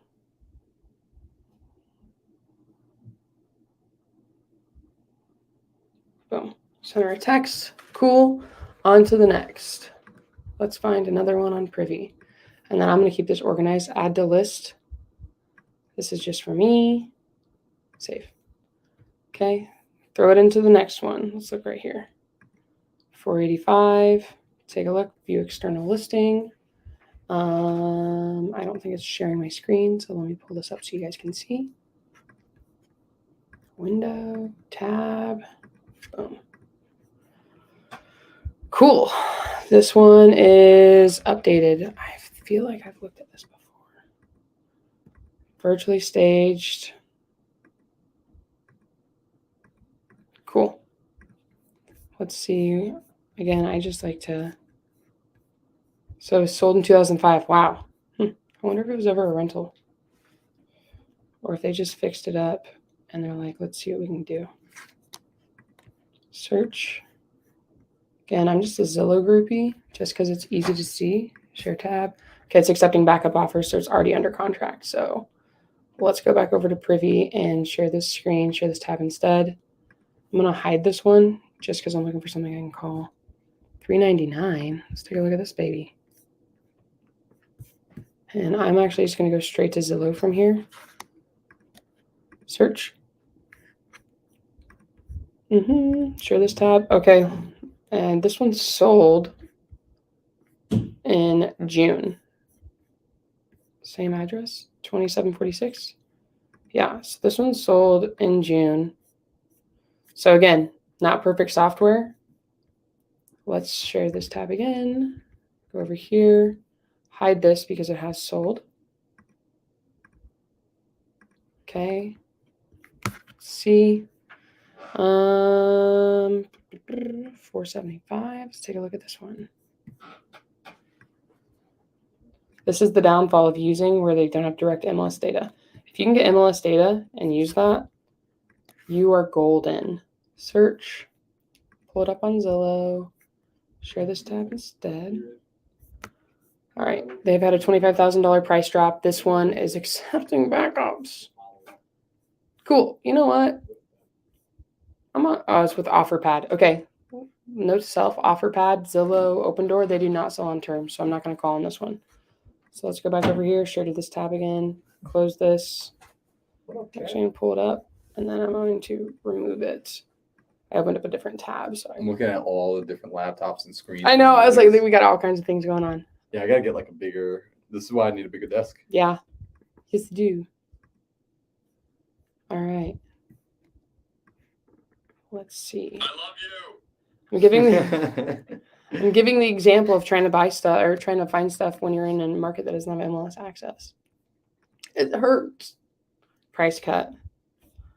All right. This is just my preference, my thoughts on a house like this when you're trying to pitch for terms. Somebody lives in here, and I doubt they're likely to sell creatively. They're probably just like, if we get the right price. We never know, though. You don't. Sometimes that can be also the sign of an inherited property. It could be. Because that looks like, as soon as I looked at this house, it looks like a property that I had in Milwaukee, inherited by the grandson. and I was talking to him about it, and it had all his grandma stuff in it. Look how crazy this is. They bought this up. The last time this house was bought is 1974. 30 grand. They might be open to doing some seller Sheesh. financing. Maybe. Let's give them a call and see what's going on. They're like, well, they need all the money for. Don't put your own brain in somebody else's situation.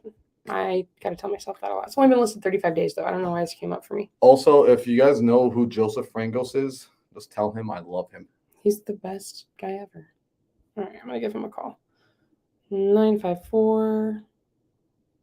Cool. Let's see how this goes.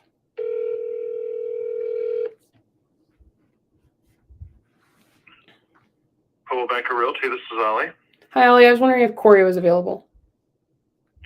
1 second, please. Thank you. I hate calling a brokerage and not getting Yep. directly to the agent. Oh, I should have Googled this phone number. You missed it. Nick Newling was on. Jason Lombardi was on here, too. Look at that. Oh, Nick Newland. What up, bro? No rush. You're good.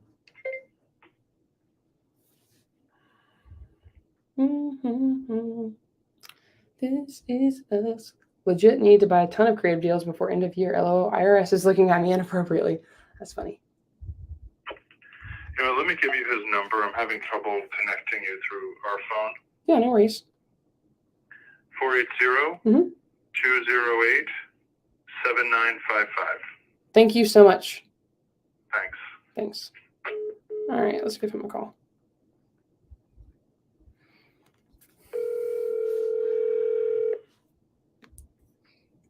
Shout out to Munif Saza. Isn't he great? Hello? Hey, Corey, this is Caroline. Can you hear me? Yes. Hi, I was calling about your listing over on Loma. I was just wondering if that was still available. Loma It del is. Sur? Awesome. Cool. Is now a good time to chat, or are you busy? Yeah, I can talk. Cool. Perfect. Again, my name's Caroline.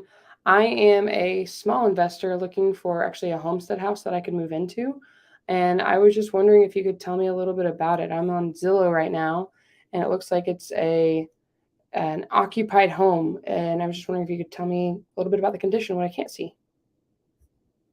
Well, it's not bad. It's been the original owner for 40 years or whatever. Mm-hmm. So not a lot of updates because there's an older gentleman in there. But it's just about ready to move out so we can start to have some better showing appointments because somebody has to be there with him to show it. Okay. And you have to send the text message to the owner's son so he can be there with him. But they're about ready to move him out of there because they're moving north. Oh. And then I think it'll be better. But we should have another small price reduction here, maybe $5,000 within the next couple of days. Okay, gotcha. Are they I'm guessing the son is not here, or they're all moving up north? Well, they're all moving up north, but the son is still here at this point. Gotcha. Okay. And then was there so they're moving him out soon. Is there a specific timeline they're looking to sell this by? Is this like after Christmas, before Christmas? No. No crazy timeline. Okay. So it's basically original. So roof is original 40 years, or is that newer? That part I'm not sure about. You know, the things on the inspection part, I'm not sure about. I just know that there's no upgrade that most people are looking for. Gotcha. That's okay. All original. Yeah. And then I was just curious about like the big ticket things, like the roof, and then if you knew how old the air conditioning was. I don't know that either. I know it works, and it does come with a brand new 1-year home warranty. Okay. That's included in the package. Okay. So those two things that you mentioned, if either one of those had a problem, that would be covered. Okay. Also covered during the sale. So if anything shows up like that during the inspection, the seller has the opportunity to get that fixed himself. Gotcha. Perfect. Okay. And then I was just wondering, are you guys, it looks like just a cosmetic flip in my opinion. Are you guys getting a lot of interest? Is it just hard to move this right now because they're setting up showings? No, zero interest. We had one who was trying to show it to a client, but there was a problem making the appointment. Mm-hmm. The only interest we've had other than that investors that want to buy it for $100,000 less. Ooh, yeah. And all they want to do is talk on the phone for 10 or 20 minutes. I'm thinking they're going to talk me down $100,000 on the phone. No, yeah. I can see that. There are probably people just wanting to buy it for cash. Yep. Well, I am an investor, but I'm not looking to buy it for like I don't want to buy it for cash. I was wondering, do you think, I mean, I don't know what the seller situation is, but I'm willing to pay the purchase price. But what I've been doing, I'm looking for something I can move into. Do you think the seller would consider seller carrying it and I could get to the number that they need? No, that part's not available. No? Do you any idea why not? They're taking that money up north with them. Gotcha. Okay, so they need all of the cash to buy a house up north. Yeah, we're actually selling 2 homes right now.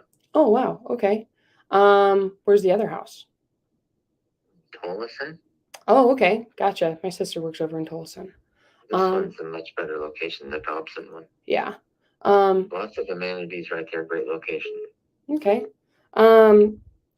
All right. There's Well, another house exactly like it, a little bit smaller lot. mhm. It's $399. Ours will be $375 here in a couple of days. But we're going to be the best deal in the neighborhood. Gotcha. The $399, is that one completely updated? No, No. it's just like this one, but it's a smaller house, only 1,300 square foot, and the lot is only 8,000 square foot instead of 10. My next, and then that one has already sold or it has not sold yet? No, it's on the market right now. It just had a price reduction as well. Gotcha. Okay. But it's still, it just reduced down to $399. Still 20, 25. They're going to be 25 higher than we are. Yeah. And then one of my last questions for you, Corey, what are they going to do if they can't sell this house in the next month or two? Just hold on to it? Oh, I've never asked them a silly question like that. We're going to sell the house. Gotcha. Okay. Well, I guess, do you mind if I just follow up with you later and see if you have anything else I could look at? Nope, that's no problem. Perfect. Corey, thank you so much for your time. Okay, thanks. Thanks, bye. He didn't want to really talk to me about that. No. Every investors are hitting me with low cash offers. No, and I get where he's coming from. So investors are hitting up low cash offers. It's relatively new on market. They don't want to do seller carry. Mhm. But like you just said, like, hey, I'll follow up with you in a little bit. I totally understand. I like to let people know, like, hey, I totally get it. You're trying to sell it on market. I'll keep my fingers crossed for you guys. If I see that it's still in the market again in the future, look, I'm not here to beat you up on cash offer. That's not really the way I want to purchase a property. I am looking to purchase on terms. So I do understand right now, if they're not interested in doing that, I've spoken to people in the past that have told me they're not interested as well.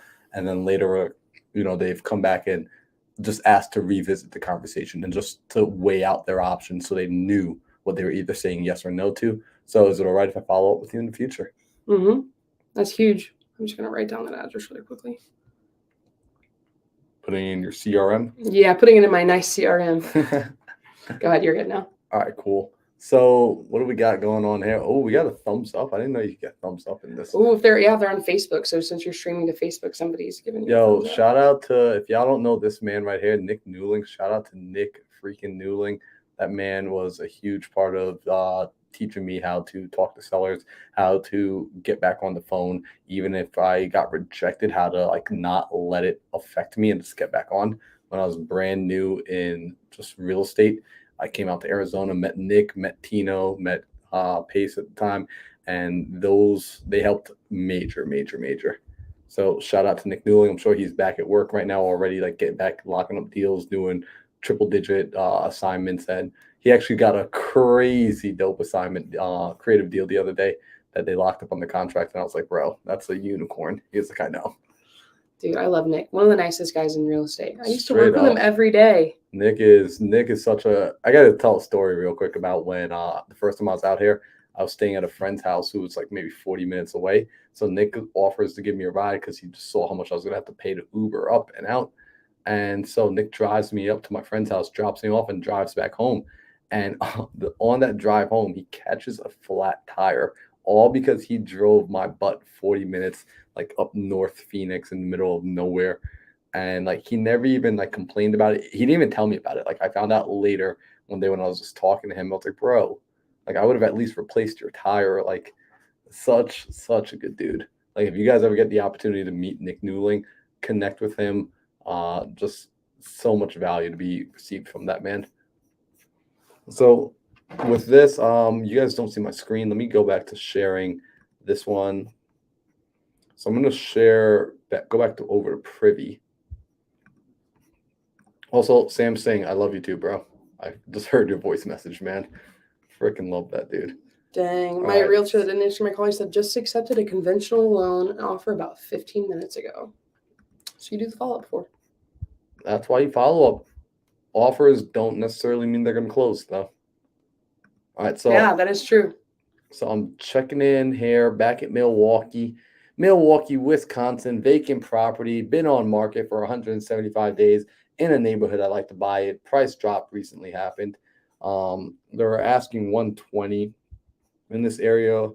What's going on with this property? What is this? MLS data shows we had a home around that sold for 188, another 3-bedroom, 1-bath, single family home. That's pretty cool. And then it looks like we probably have some.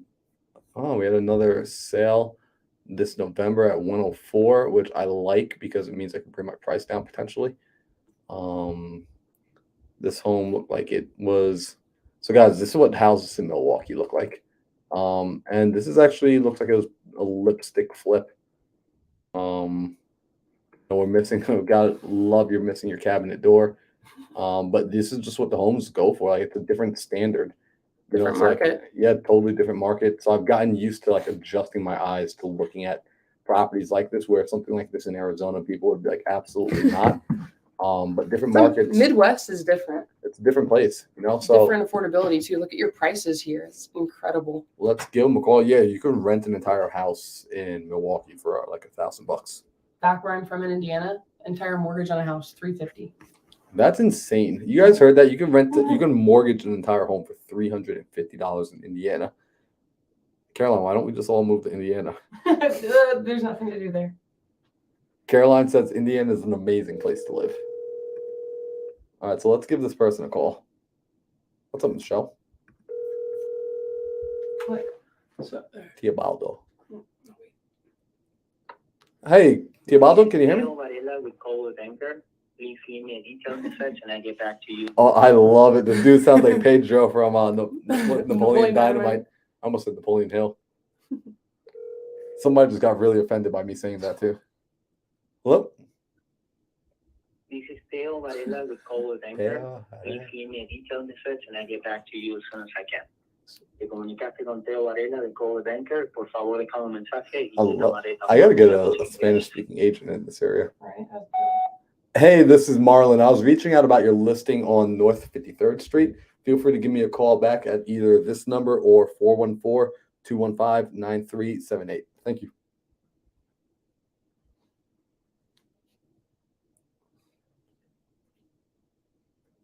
Hi, my name is Marlon. I just gave you a call about your listing on North 53rd Street. I'm an investor. I'm interested in purchasing the property. Let me know when's a good time to call. Thank you. So my agent that I was following up with a house that I wanted for myself, they went under contract 15 minutes ago with a conventional owners. Congrats.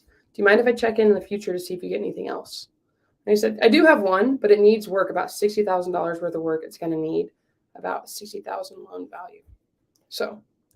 You about to pull it up? Yeah, well, I'm gonna. Yeah, You got it? let's take a look. Let's take a look at it. But guys, you need to the big thing is building the relationship and then just continue to follow up. Follow up. Do you have anything else I can take a look at? Do you have anything else I can take a look at? And then get into. You need to not only follow up. Okay, let's go in.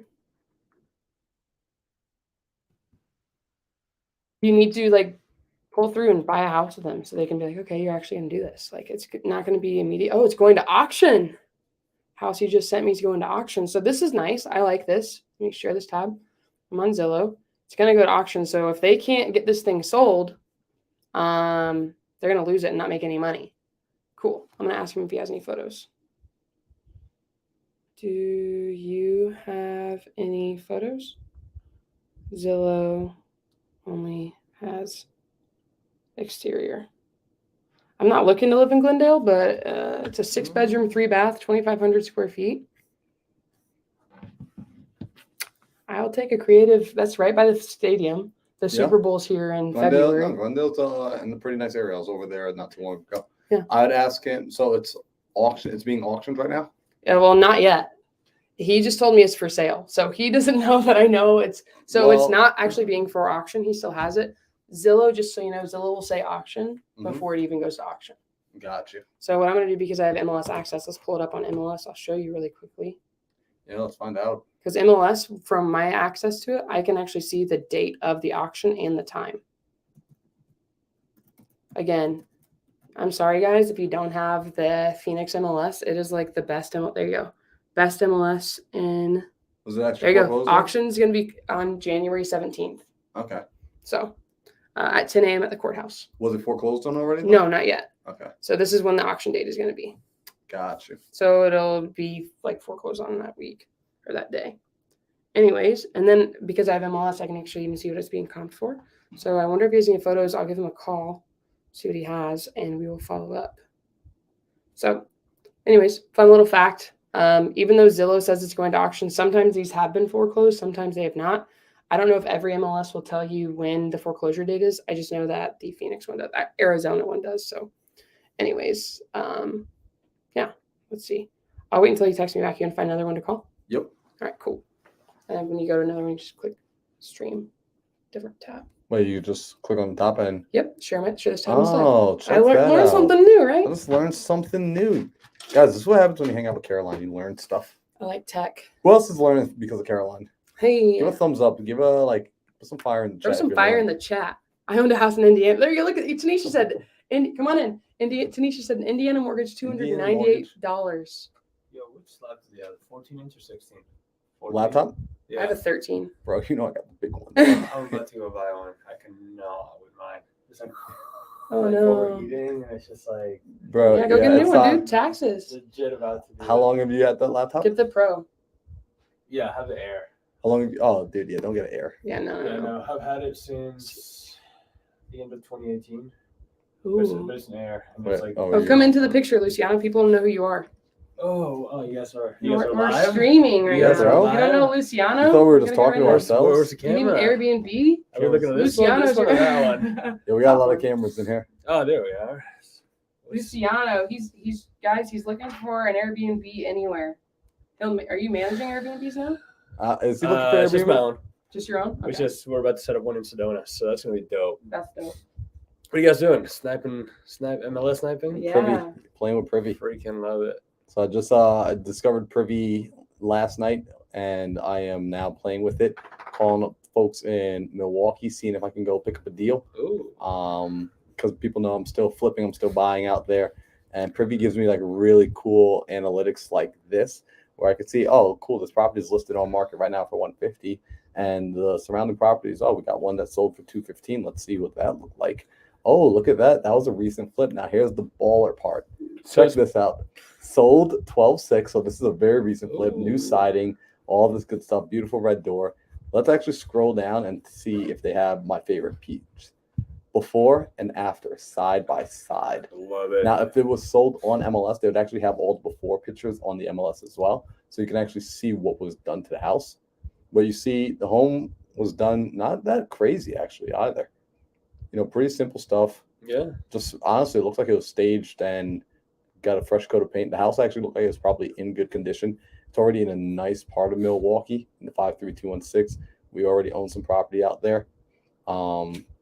So that's pretty baller. And actually, here's the cool part, too. Check this out, Luciano. 215 is what they sold it for. 142 is what they bought it for. It shows me right there the price discrepancy that they paid.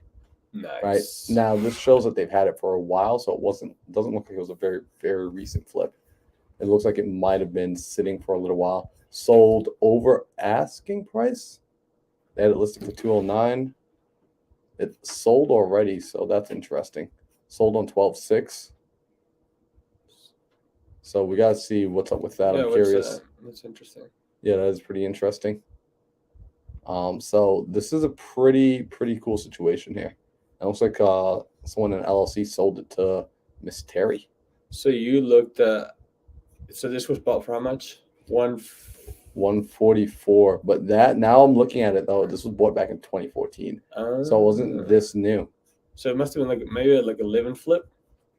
Potentially, or it could have just been someone just like living and selling their personal residence. So what I like is over here though, I can look and see what's going on in the rest of the area. So you're looking at one for 149. So this one's listed on market right now for 149. We had a property that sold for 215. And then we got another one over here, according to MLS data, sold for 199 till $200. This was 3-bedroom, 2-bath, a little bit smaller square footage than the one we're looking at. So let's just take a quick So this peek. privy, all these red ones over here, this privy actually look at those red ones with comparable rooms, comparable. Mm-hmm. So it kind of like. So the algorithm checks the checks algorithm. out like that basic data for you, as far as room, square footage, all that good stuff. So it's going to show you the houses that are a likely match, and then it's up to you to still get inside there and kind of clean up Right. and make sure that you're actually looking apples to apples. And then we got a property over here that sold for 123.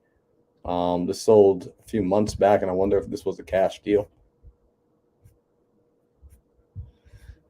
Dang, now I'm gonna go play. Actually, I'm gonna get a new computer and then go play. Yeah. Come back. We'll do a walkthrough of it. I'll show Yeah, you. if you guys want to buy Luciano's old computer, let me know. I'll hook you up with a discount code. It'll be Seller handsome. financing. Wholesale too. price. It's gonna be the discount code is handsome, bro. If you DM me handsome, then I'll hook you up with Yeah, Luciano's sure. old computer, and I'll leave all his old pictures on there. Trust me, you want You those. might have to pay a price then. You. Dang, wait, guys. How is it that when Luciano comes on board, our viewership goes up to like 97 I just put people? it in Discord too. All right, so Luciano comes on board and like people just start watching way more. It's the hair flow. Do it. All right. So that agent just texted me photos of this house. Look at these photos. I would love to share it with you guys. It needs to be fixed up. It's not bad.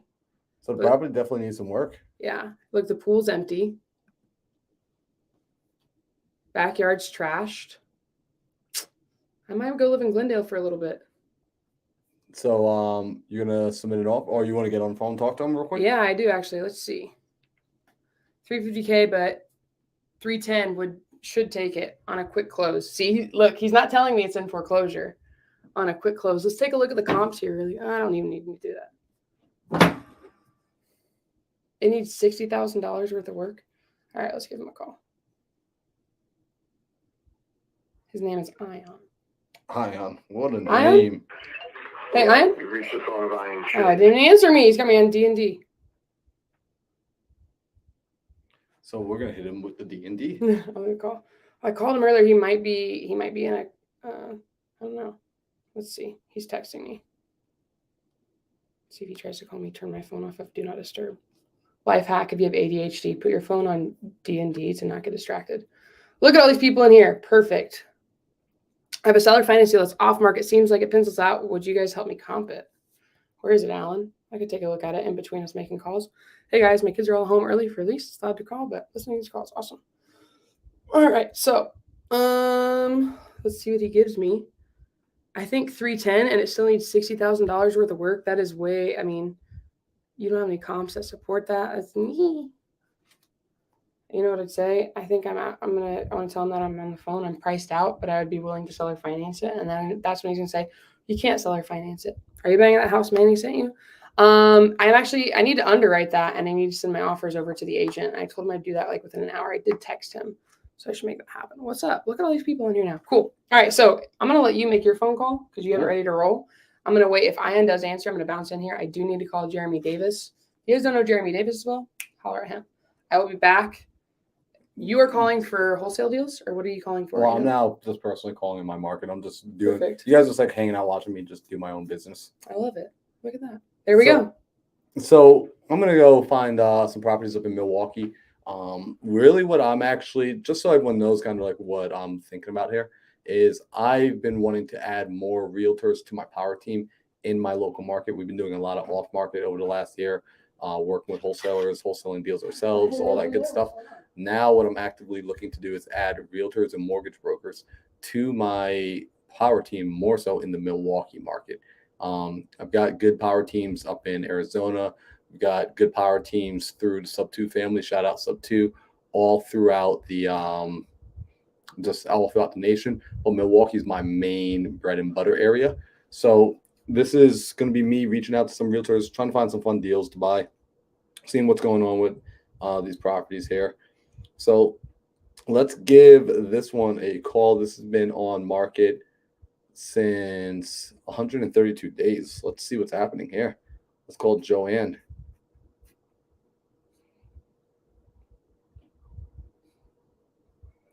Actually, to make it even easier, I'm going to call her from my Milwaukee number. People tend to respond a little bit better.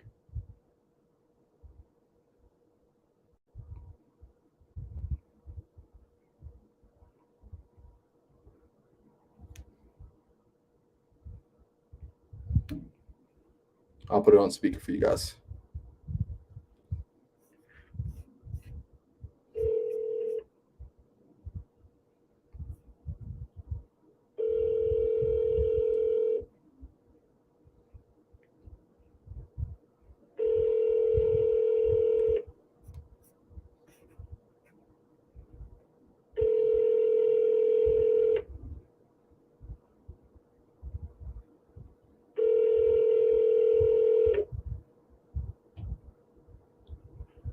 Hello, you've reached the Remax Lakeside voicemail box of Joanne Vetter.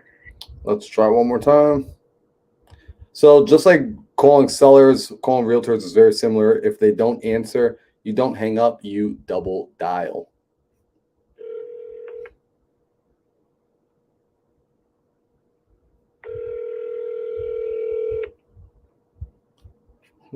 Brenda.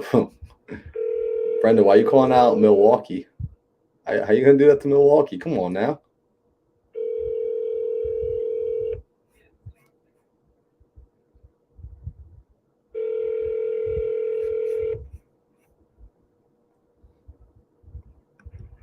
Hello, you've reached the All right, let's Remax leave her a Lakeside voicemail and we'll move box on of because I am Joanne curious Vetter. about this property. Please leave me a message so that I may return your call. At the tone, please record your message. When you've finished recording, you may hang up or press 1 for more options. Hey, Joanne, this is Marlon. I'm reaching out about your listing on West Nash Street. I wanted to ask you a couple of questions. I'm an investor. I'm interested in the property. Feel free to give me a call back at 414-215-9378. I'm also going to shoot you a text message. Thank you. So let's just send her a text message real quick.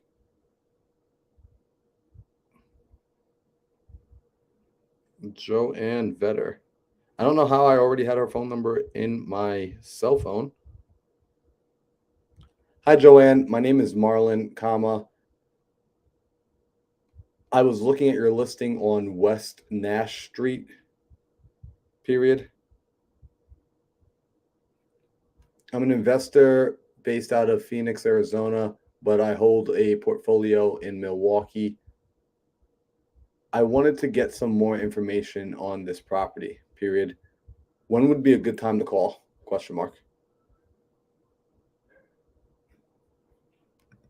All right, so right now we're going to leave that one as is. Let's keep looking through, see what other potential properties are out here. This one looks like a new flip, not even going to touch it.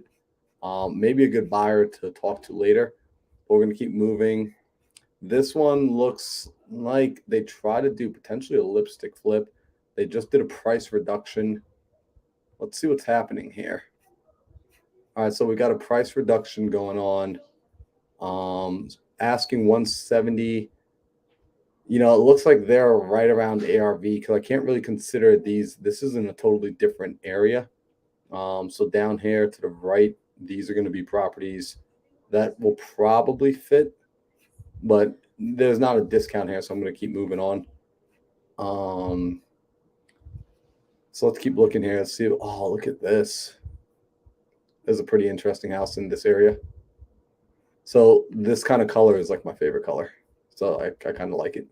But again, looking at the numbers, we're in a higher price point area.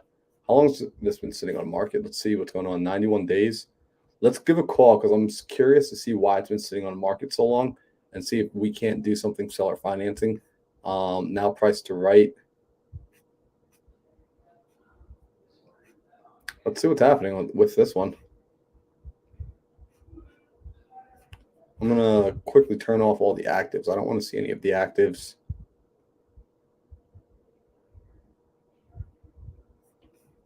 So let's look at what's sold really inside just this area. So on the same block, we had one that sold for 185. Let's see what we're looking at here. 4-bedroom, 2-bath, slightly smaller square footage. When did it sell? It just sold actually like 2 days ago. Let's see what they purchased and sold it for. Was it a flip? All right, here we go. So, wow, major price reduction, 225 to 185. This thing sold. So they listed at 225, went down to 185, which is showing that whatever reason this property was not priced appropriate. Let's see if they can show me what it was bought for. So yeah, they did a major price reduction on this one. So let's give our seller a call here, or our agent a call.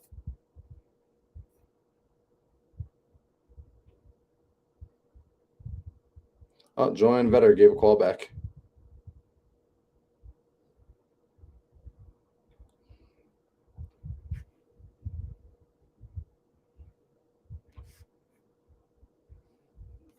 So let's go back to this house.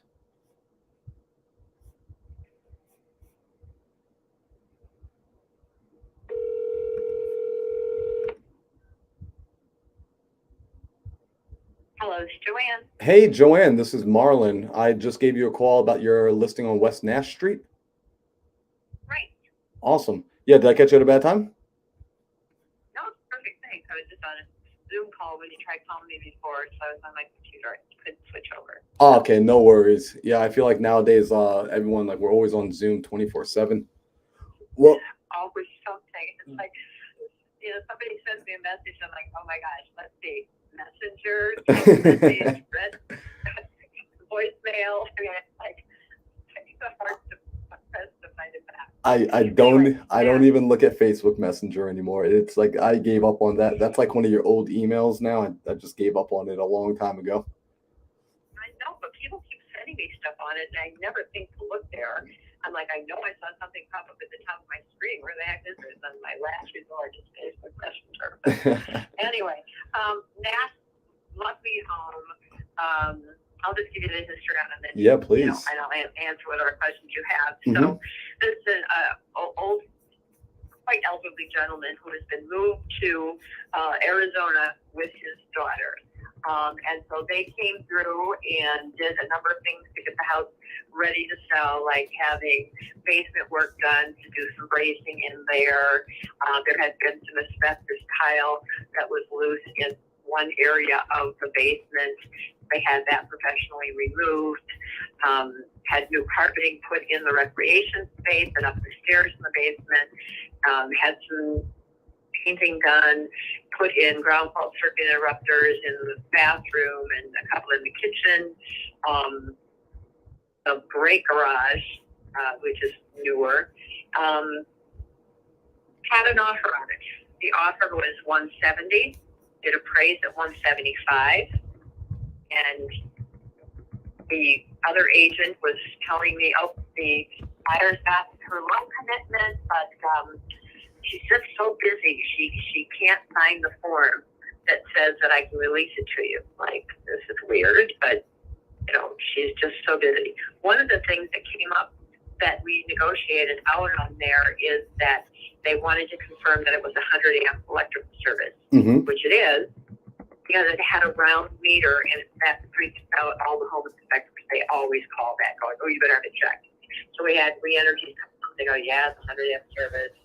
The electrician came out, "Yeah, it's 100 amp service," but it's got like a big handle fuse thing that you pull out to, like turn it off or something. And so that buyer at 100 wanted a closing cost credit, and she would take care of it, and it's fine. So the seller agreed to do that. The buyer never signed the document. Oh, man. And I'm saying to the agent, "Okay, what is going on here?" "Oh, she's just so busy." She agrees to it. She's happy about that, ready to move forward. But so 4 days before closing, found out a little bit before that, we got the title policy, and her name came up as having a judgment against her of $1,500. $1,500 on a medical bill, and supposedly she's in the medical field. And so the agent goes, well, she doesn't agree with that bill and she doesn't want to pay it. And I go, seriously? She's got an obligation to this transaction to do the things she needs to do in order to be ready to buy this. Then I talked to the lender and said, okay, here's the deal. The seller will give her an additional $1,500 towards closing costs so that she can pay that off. And the lender at that point didn't even know about the money that the seller was going to credit her for the electrical so she can have that changed. I'm like, okay, I don't get what's happening here. And the agent came back and said she doesn't want to close because she doesn't want to pay that. She doesn't want the seller's money to pay that. She's not going to close. Wow. So there we were. Yeah, exactly. So the seller is like, I can't deal with this from here.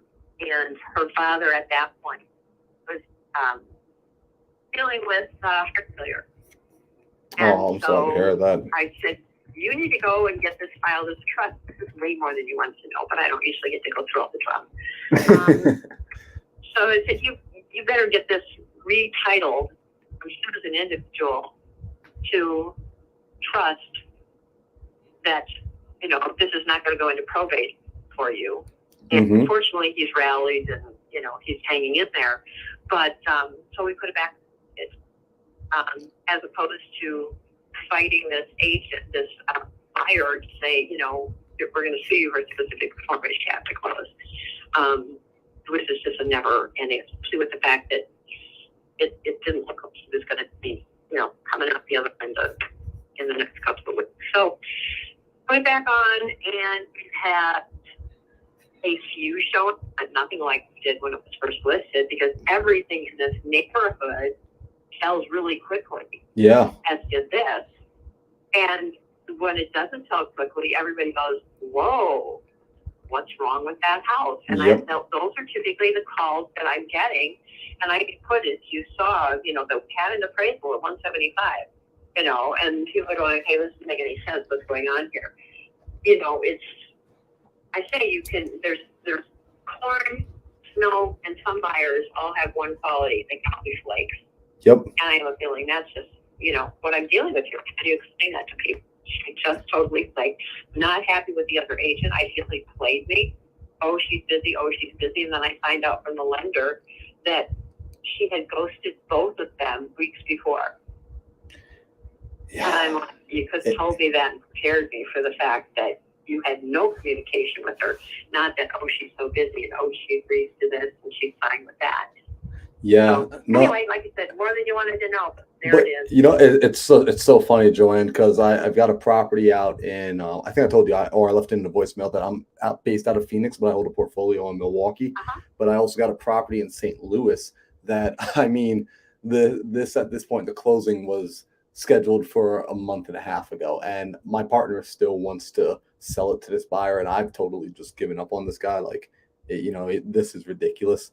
You know, like it just excuse after excuse after excuse. So we've dealt with that in the past, you know, being on both the buyer side, being on both the seller side. You know, like we've sold properties, we buy properties. It's just, it's also spent crazy. Her down payment. Oh my gosh. Yeah. That's, so I don't know that Taylor Swift tickets, it was before that, but that's how she, you know, further wired it so that, you know, the lender would, even though she had the loan commitment, she wouldn't sign to deliver it.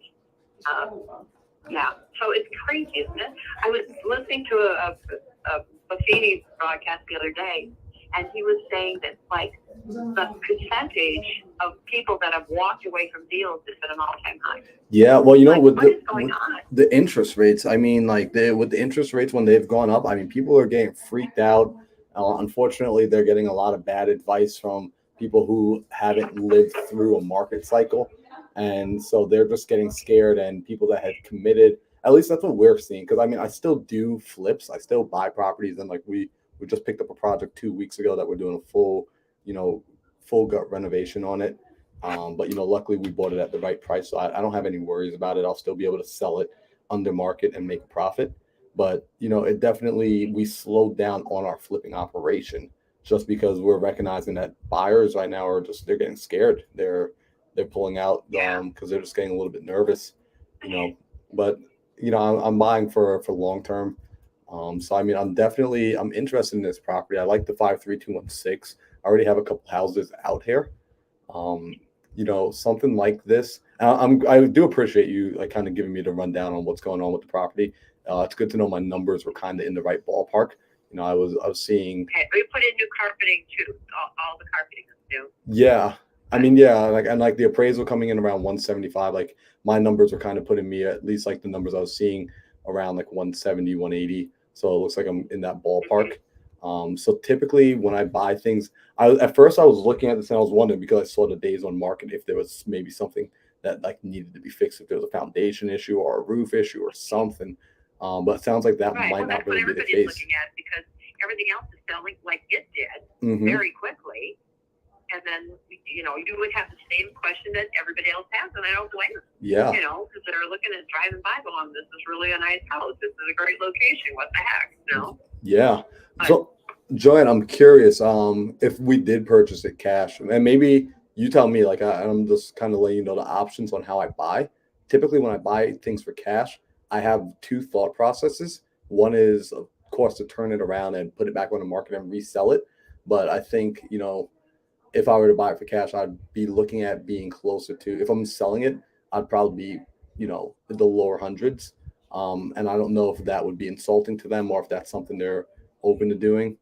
Or if When I'm it buying. came back on the market, Mhm. she had two people that she said, hey, these are two people that reached out to me. She knows them from her family kind of thing. One was going to flip, one was, kind of thing.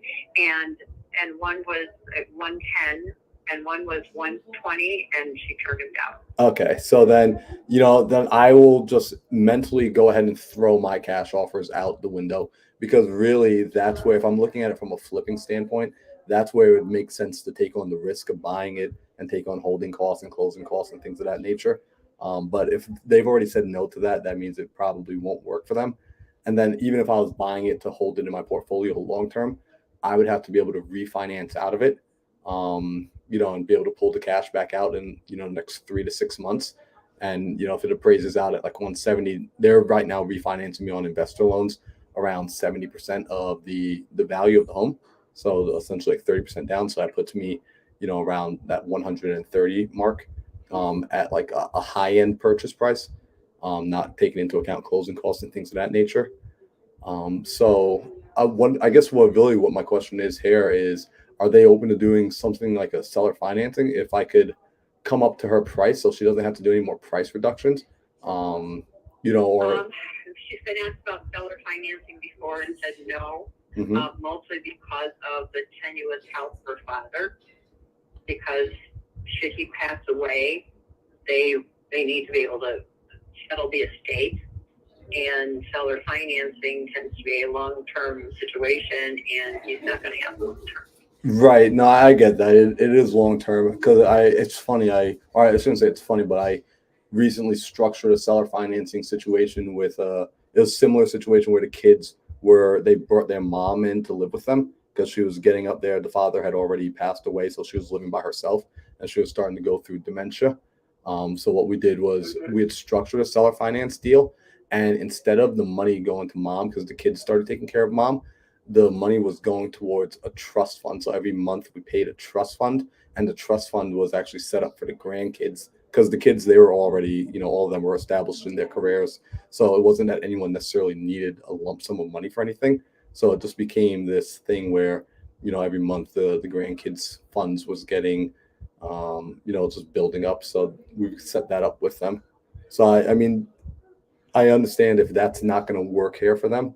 But I guess that'd be like sure how that would work here because he still is paying the bills, because he's got an account that he puts the taxes into and he pays the gas and electric and to have the lawn mowed and the snow shoveled and all that, are coming out of his funds. Yeah. And well, if I bought it, then yeah, well, Joanne, if I bought it on seller financing, or anything like that, I would take over all of that. So I would be making the payments to the taxes. I would have insurance on the property just as if I had a mortgage on it. I would be doing the maintenance management. So essentially, all that would happen is the family would essentially become like the bank here, very similar to like how Bank of America, they give out loans on the properties, but I can't ever get one of those VPs from Bank of America to come to my house and unclog the toilets. I've tried to give them a call, but they don't really tend to show up at the house at 2:00 in the morning. I know, not very accommodating. But they definitely do expect their payment from me every single month. And if I ever didn't make a payment to them, then they're still in a position where they can take the property back. So they are able to keep control without necessarily having to worry about the headache. And I'm more than happy to show, the family my portfolio of property to let them know, like, this isn't the first house I bought. This isn't the first property that we have under management, so that they can see kind of the way I run and operate my business. So how long a term are you looking at for this? So, typically when I do seller finance terms, for me, the most important thing is being able to cash flow the property. So, the purchase price, that's why I'm able to, essentially come up to higher purchase and pricing, and I don't need to negotiate it down. So as long as the monthly payments come out to a place of it being affordable. So what I typically tell people is we'll amortize the payments, usually over like a typical 30-year schedule, but we'll put a balloon in there somewhere. If the family says like, hey, we want to be cashed out of the deal in, 10 years, the kids are going to be going to college. So we're going to want to use the funds to pay for college. So we just put a 10-year balloon on the property, things like that.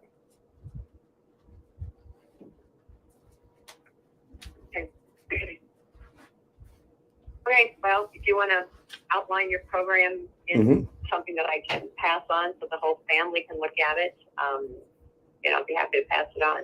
Yeah, great. What I can do is, what would be the best way for me to send something like that over to you? Because what I'll do is it'll be like a basic outline. Obviously, I won't have any fine numbers in there. That would be something that I would want to sit down with them and talk out and discuss, because essentially I'm going to be asking them to be the bank for me. So of course I would need to know what worked for them. As far as how much money I could give them, I would give them something up front at the close of escrow, and then what we can structure as far as the monthly payments that still makes sense for them and for me. And of course I'll take care of the taxes and insurance. So where should I send something like that? Do you want me to email it to you, text it to you? What's the best? Email it to me. Okay, perfect. And it's Joanne, JOANN @joannebetter.com. Okay, let me make sure I got this one. This is going to be a tough email to remember. Joanne, so JOA. Actually, can I text you? Yeah. Okay, perfect. So what I'll do is I'll text you, and then you can text me back the email. That way I don't misspell anything. Okay, sounds good. Okay, perfect. All right, Joanne. And then before I let you run, because I'm going to jump into a meeting here in about 5 minutes, are there any other properties that you have that I should take a look at? Anything that might be of interest? I have a condo in Germantown that looks for $165. That's pretty much what things are going for there. Yeah, I tend new carpeting, and it's absolutely the best views and location in the complex. And I was like, I have to put in new carpeting, and the kitchen cabinets could be updated. And she's like, should I just pull it off the market and do that and put it back on? I'm like, no. Does it need work? Because I typically stay away from condos from holding them, just because the HOAs tend to just usually kill off any sort of cash flow. In like the past experience, like any condo. Every condo I've come across, just as always. I haven't found one yet that like works really well. Like those HOAs, just like they hurt so much. Yeah, the HOA on this one just went up to $200 a month. Oh man. And you've got which is low actually. Oh my gosh. That's really the only thing that I've got right now. Okay. Well, what I'll do, Joanne, is I'm going to step into this meeting here, but once I wrap up later this evening, I will draft up something and send it over to your email. and then I'll just look forward to hearing back from you. You know, you can let me know if the family's interested or if they're not interested. Either way, you know, I would love to know. I would love to stay connected. Okay. Is Awesome. the number that you sent me your cell phone? You know what? It's my cell phone number, but it's a Milwaukee. It's a Milwaukee cell phone number that I use. Just because sometimes people don't answer. I live in Arizona. I'm originally from New York, so I still have my 516 area code. And what I find is when I call people from my phone number, they just assume it's spam, so they never pick up. So what I'll do is I'll actually text you from my personal cell phone number because that's the one I respond to the most. Okay. Okay, perfect. All right, Joanne. Well, thank you so much. I hope you enjoy the rest of your day. Thank you too. All right. Bye. Take care. Bye-bye. All right, I was out on a phone call. Building That's a good call. relationships. That was a good call. So we got potentially. Come on in. Claire Claire brought something. What? Yo, Yo, Claire, you gotta show this now to the world. Yeah, come here. No, we're not on anything. Well, yeah, what are you talking about? He's just looking at a house. Ooh, look at this showtime. Come show your face. Yo, what is this? You can't see yourself. It's like a red velvet. Oh yeah, we have it on. We got it on the side. There you go. Here's Sasha. Claire, this is awesome. She even got you mittens. What? Wait, this for me? Yeah. No way. Yeah. What? Thank you. Of course. All right, there you go. Now I you have to eat the whole thing. Yeah, right I now. eat this right now. Yeah. All right. I So, guess guys, we get cakes by Claire. This is awesome. Thanks so much. Merry Christmas. Ask what you're I'll just gonna sit ask down him. for you. Shut up. All right. So I'm just gonna log these notes before I forget. That was so cool. We got a cake now. She said, I was just thinking of Marlon. Let me go get him a cake. Oh, no way. Oh, we got Joseph Acuna. All the people are in here. Angel says that was smooth. Luke says nice call. So that was a fun call. That was a good realtor. What I'm gonna do is follow up and send over something on seller financing, right? I don't even know. So here's the interesting thing. I don't even start to bring up subject to because people know about seller financing. And if they say like, oh, but there's a mortgage in place, I can always overcome that obstacle later. But I want to remove as much friction as possible. So I don't even mention it right away. We just jump right into it. So Caroline, I'm going to grab this number here. Go for it. Or not this number, but The info? The info. Yeah. While you were on that agent called me back. I was like, I'll give you a call right back. Oh, and we're getting texts. People are saying this live is awesome. And then that other agent gave me a text back saying she's ready to get on a call.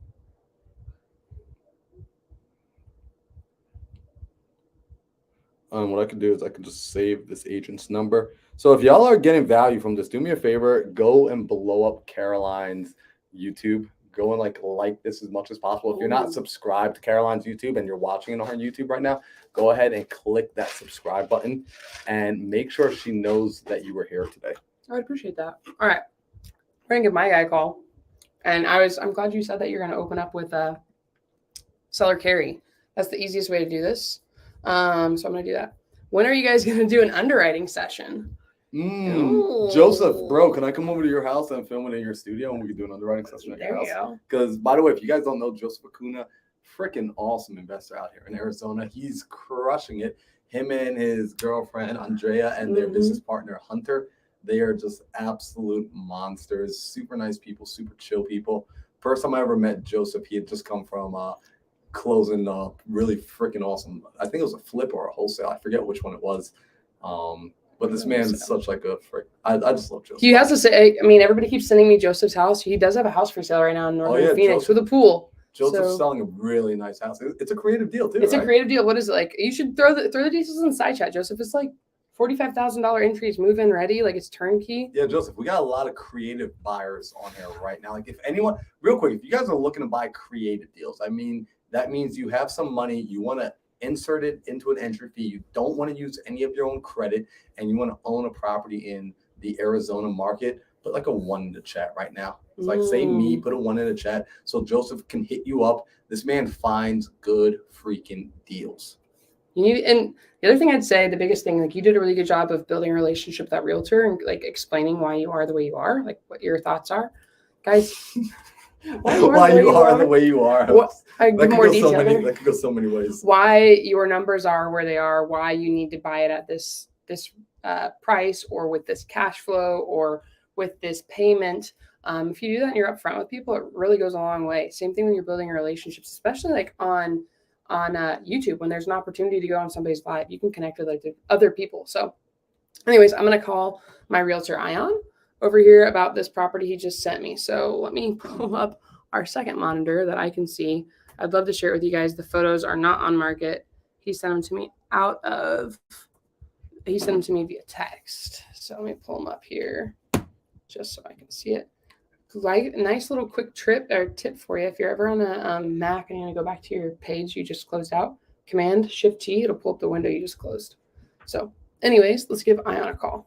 Where does the upfront lump sum come from? Your own cash? It can be if you want to go that way, Maggie. I would like to do, infinite returns. Present money lenders. I just need to let people know right now, by the way, I have a really sick creative deal that we're purchasing here in Arizona. I'm going to be raising private money for this one.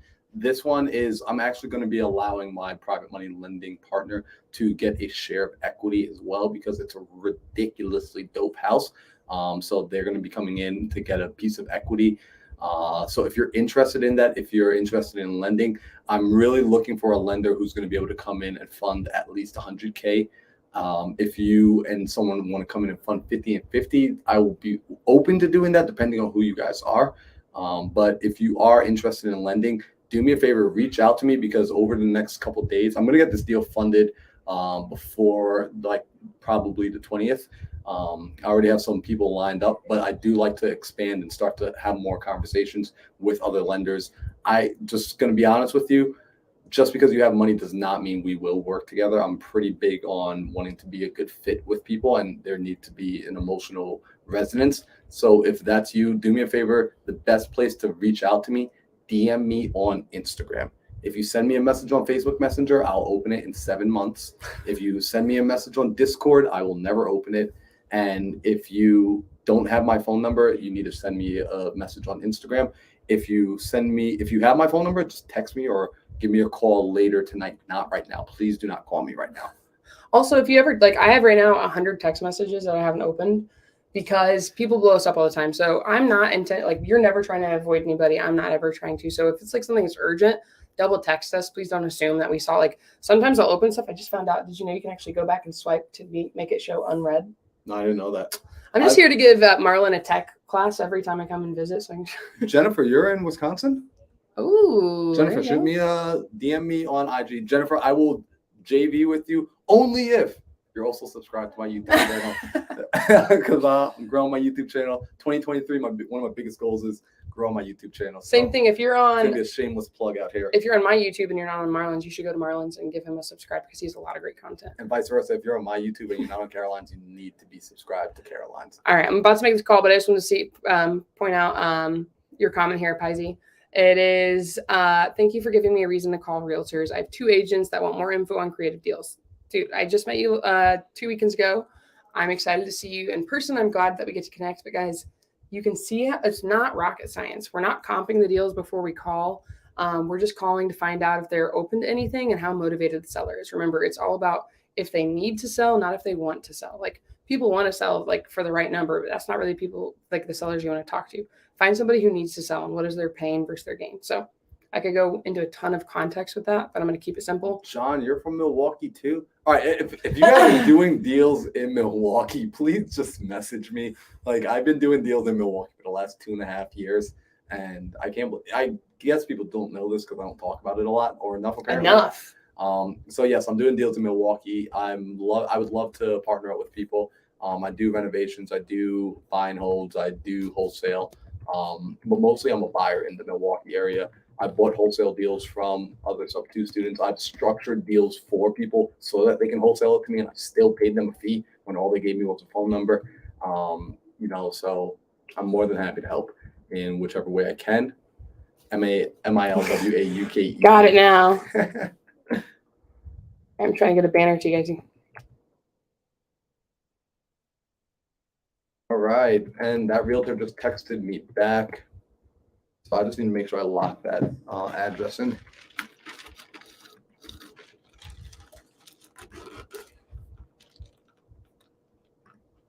Dang, too many syllables.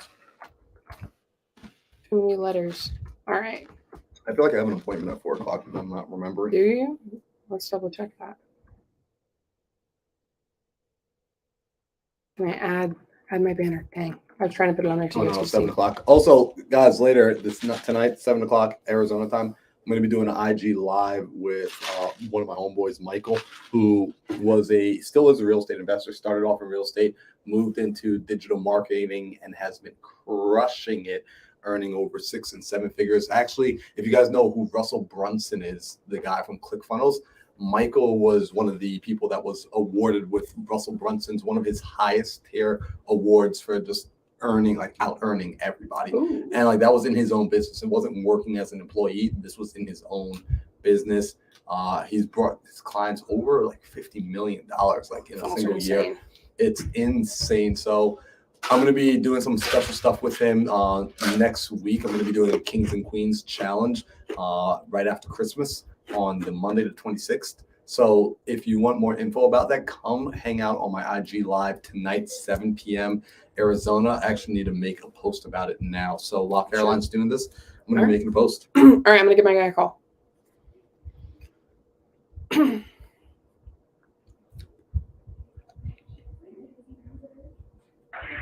Hello, you reached. Come on now, Ion. Come on, you. We keep playing phone tag with each other. Hello. Dang.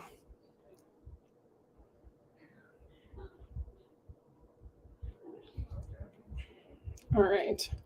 Anyways, this house that I do now know is in foreclosure. There are no solid comps. There's a house that sold for $400,000 right around the corner from it, but it was not updated, so it's not a solid ARV. It's in Glendale. What up, Chris? Dang, everybody's popping in here. It's in Glendale. So they're saying the realtors told me it is listed for $350, but $310 they should take it. He does not know that I know it is in foreclosure, so I'm gonna go in when I do have the opportunity to talk to him and tell him that I'm not looking to. I always laugh because I'm like, he doesn't know, and I'm always like, what if like the people we're talking to are watching Are on YouTube right now? Because I'm just like, I've had people reach out to me and like they're just like, oh yeah, I saw you on Caroline's YouTube, I saw you on Pace's YouTube, I saw you, and I'm just like, at this point, I just assume everybody's watching everything. I don't think you know. But oh no, my texts are not going through. So I don't think he has signal. So anyways, I'm going to go in when I do get the opportunity to talk to him and be like, listen, Glendale's not really where I want to buy. If I was going to buy it for cash, for me to buy it for cash, just because I'd go through the market with him. He knows how the market's working. Man, I need to get some water. I swallowed wrong. I need some milk. Cash would not work at $310. He already told me it needs $60,000 worth of work. If you have your like soft close to ARV at like 400, maybe say 425, if it could actually be that, because the house wasn't fixed up. 310 would not work when you need $60,000 worth of work in there. So I would open up with, would your seller consider seller financing? He'll tell me no, because of it's in pre-foreclosure, and then I'd pitch this up to after that, giving a third-party story. I think they like to call first to see if the seller is motivated first. Absolutely. So, okay, Shane just said, so are you just calling realtors to build relationships first, then comp properties later? Really good question, Shane. So we're looking for properties that fit our buy box. Goodness gracious. Fit our buy box. And if it does look like when you're, so I don't know if you guys are around here the first hour. Holy smokes. Yeah. Marlon was only calling houses that he was going to try and wholesale. So I'm trying to wholesale. They're looking for a house that needs some work. No, you're not. I'm really doing a great job talking. Your strategies are different. So I was also calling earlier houses that were like vacant but move-in ready. So and they've been sitting on the market for like 100 days. That's why I was going into pitching creative. So if things are sitting for a long time, pitch creative. Again, I'm calling in the Phoenix market, which is a lot harder than every other market in the country just because everybody's buying in Phoenix. So anyways, that didn't work. So let's find another property that I could call. Let me share the screen and I will see if Ion will give me a buzz back. Let's go this one. Okay. So this is where you were earlier. That one told me. Go ahead. I was gonna say, guys, what we're gonna probably do at like 4:00 is probably start to wrap up so that we can follow up with all the email, text messages, and offers that we're supposed to send out to these realtors. Or maybe Caroline already sent hers. I can't because she's on my computer.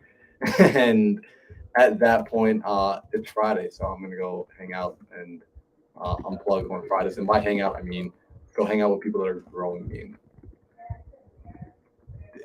Dang, this is what happens, Caroline. Like I start talking and I want to start like keep talking. I'm gonna not talk right now. Yeah, so you can get your stuff done.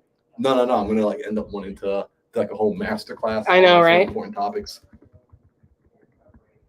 All I need to remind everybody is it's really important to pay attention to the people you spend your time with. Mhm. Hang out with people that motivate you, right? This is why like I hang out with the Caroline Kane, the Caroline Kane.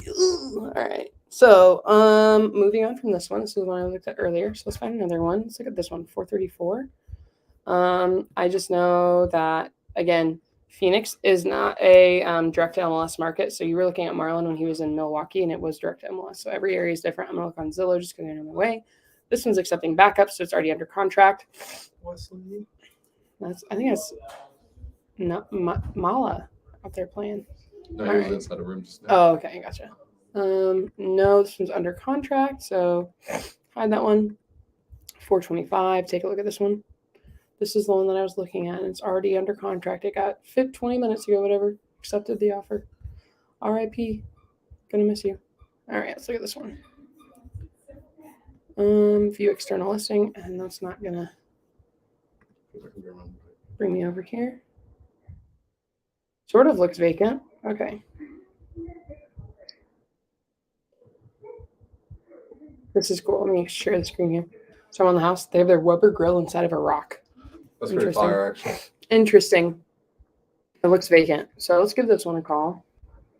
I'm going to look it up on Zillow because I'm a Zillow groupie. Share to this tab. Go to Zillow. Price cut, for sale, very tranquil home, nestled. No HOA. 57 days. Michael Rapport. That's a comedian actor. Is it? Yeah. I'm assuming this is not the same guy. All right. Let's see if this is going to give me. Again, I don't trust Zillow, so I'm going to look him up. West USA Realty.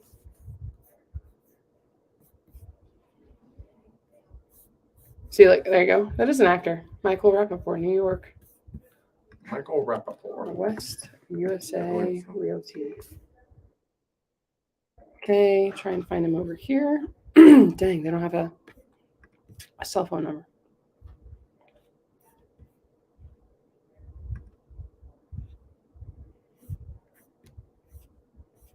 Oh, he looks like he might be. So let me share this one. I Googled him.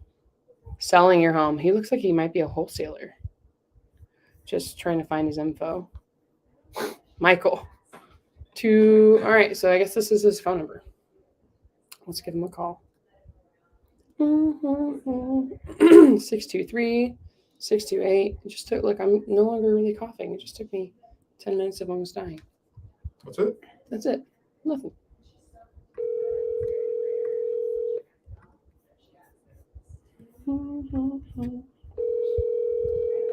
Yeah, if you guys are getting any value, though, please give us some likes. And you have reached the voicemail of Michael Rapport. Try one more time. If you haven't called twice, you haven't called once. Lynette Woods thinks this is a great live. This is a great live. They said so themselves. Oh my gosh. You have reached Miss Lynette White. Thank you. Hi, Michael. My name is Caroline. I was calling about your listing over on McAllister Avenue in Tempe. I was just wondering if that was still available? Question mark. I'll try back again later. Boom. Then I'll put the info in. Boom. There we go. On to the next one. On to the next. On to the next. Alan said, would you guys be able to help me comp? I think you asked that earlier, and I said something. Where do you need comping? Where do you need help comping? All right. And let's move back to Privy and share this tab instead. Okay. Let's see. So I called on that one. Let's look at this one. 549. Chilton Drive. All right. Okay. 83 days. And let me know this, guys, in the side chat. Would you guys want to, I mean, I don't know. I'll speak for myself here. I don't know if Marlon wants to do that. Do you guys want to sit and watch us send out offers? We could like answer questions. This looks like it's an Airbnb the way that they've decorated it. Absolutely. I'm pretty sure this is an Airbnb. Possibly. Look, they got like a little. I gotta be honest, like, you guys probably don't want to watch me sit down and send out offers. Yeah. And here's why. It's my least favorite thing to do, but it needs to be done. Yeah. Yeah, it definitely looks like an Airbnb. They got like little soap dispensers. I feel like it's an Airbnb. Are they selling or renting it? They're selling it. It's been listed. But what I've heard from people, yeah, they got like paintings in here. Some people are listing their Airbnbs, yeah, on Zillow just to get more eyeballs on it. Very smart. Well, yeah, it makes sense. Let's see, 83 days. It doesn't look vacant. So for my example, oh, sorry, I didn't even share my screen. I'm not going to call that just because it doesn't look vacant. I want to call stuff that looks like nobody's living in it. So let me do this one, screen share. I'll rotate it over when I pull it up on Zillow so you can see. Share this tab. This one's virtually staged, so it's probably vacant. Maybe not. That's got to be fake. Or is that real? It's real.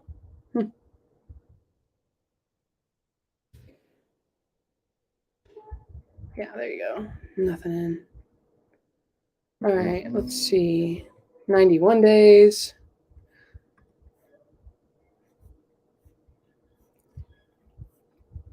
Is offering a $2,500 credit to a buyer for an offer accepted by December 31st. Interesting. All right, let's give this one a call. So how many more do you want to call? Maybe call for 15 more minutes and then send our offers out? Yeah, probably that'll be like one more call each. Yeah. Okay. So if you guys have any questions before we wrap it up, I would throw those in the side chat really quickly, and we will get to them before we finish up making our calls. All right. So okay, school district. Okay, so it was bond 2020. Okay, cool. I'm gonna just, again, I don't trust the Zillow phone numbers. It'll send me straight to an office. These with Remax. Search. Remax. You guys can see, let's see, is it the same phone number? Nope, different phone number. See, this is exactly why I don't like to call the numbers on Zillow. It's just little tricks of the trade you learn over time. 602-920-6888.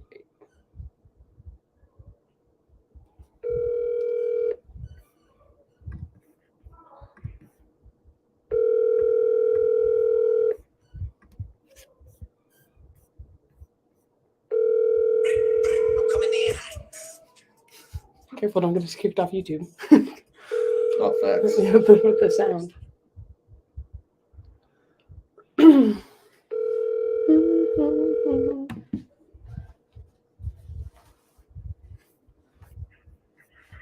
Hello, this is David Ostrom. One more time. Man, maybe because it's a Friday. Fridays, I have a hard time getting a hold of realtors. What? This is the best day to be working. I don't know about the Grow Giver house. That's why I don't know about the right energy. Ooh, what do we got?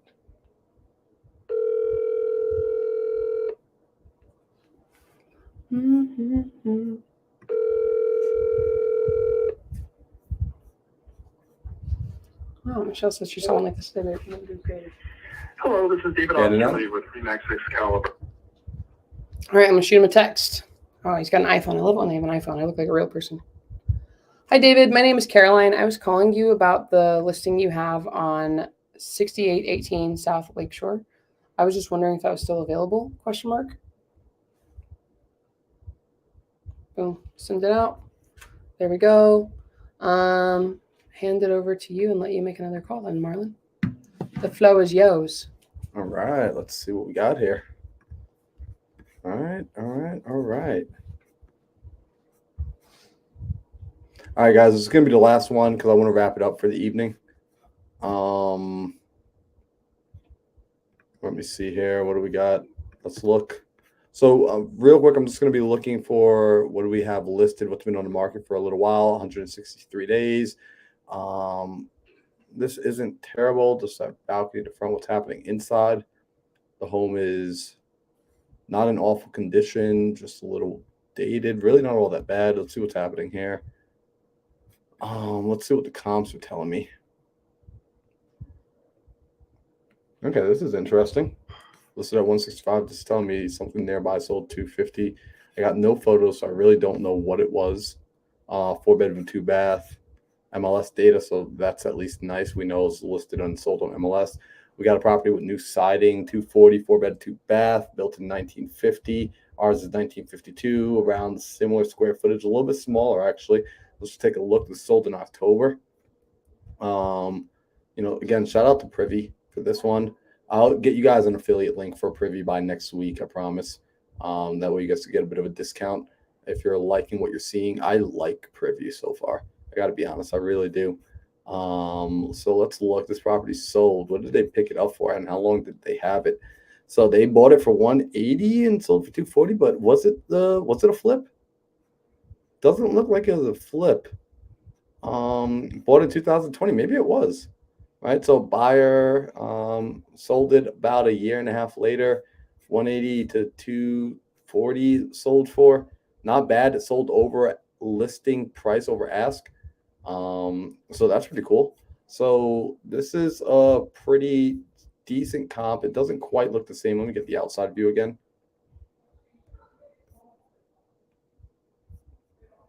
Okay, so let's look at it in comparison to our subject property. Subject property really isn't in all that bad of a condition. Needs a little bit of work. That bathroom downstairs is not awful. All right, so guys, my quick look at this is just trying to figure out what's going on. They did a little bit of a price drop, and it's been sitting on the market a long time. Let's just figure out what's happening. Let's give Joseph a call.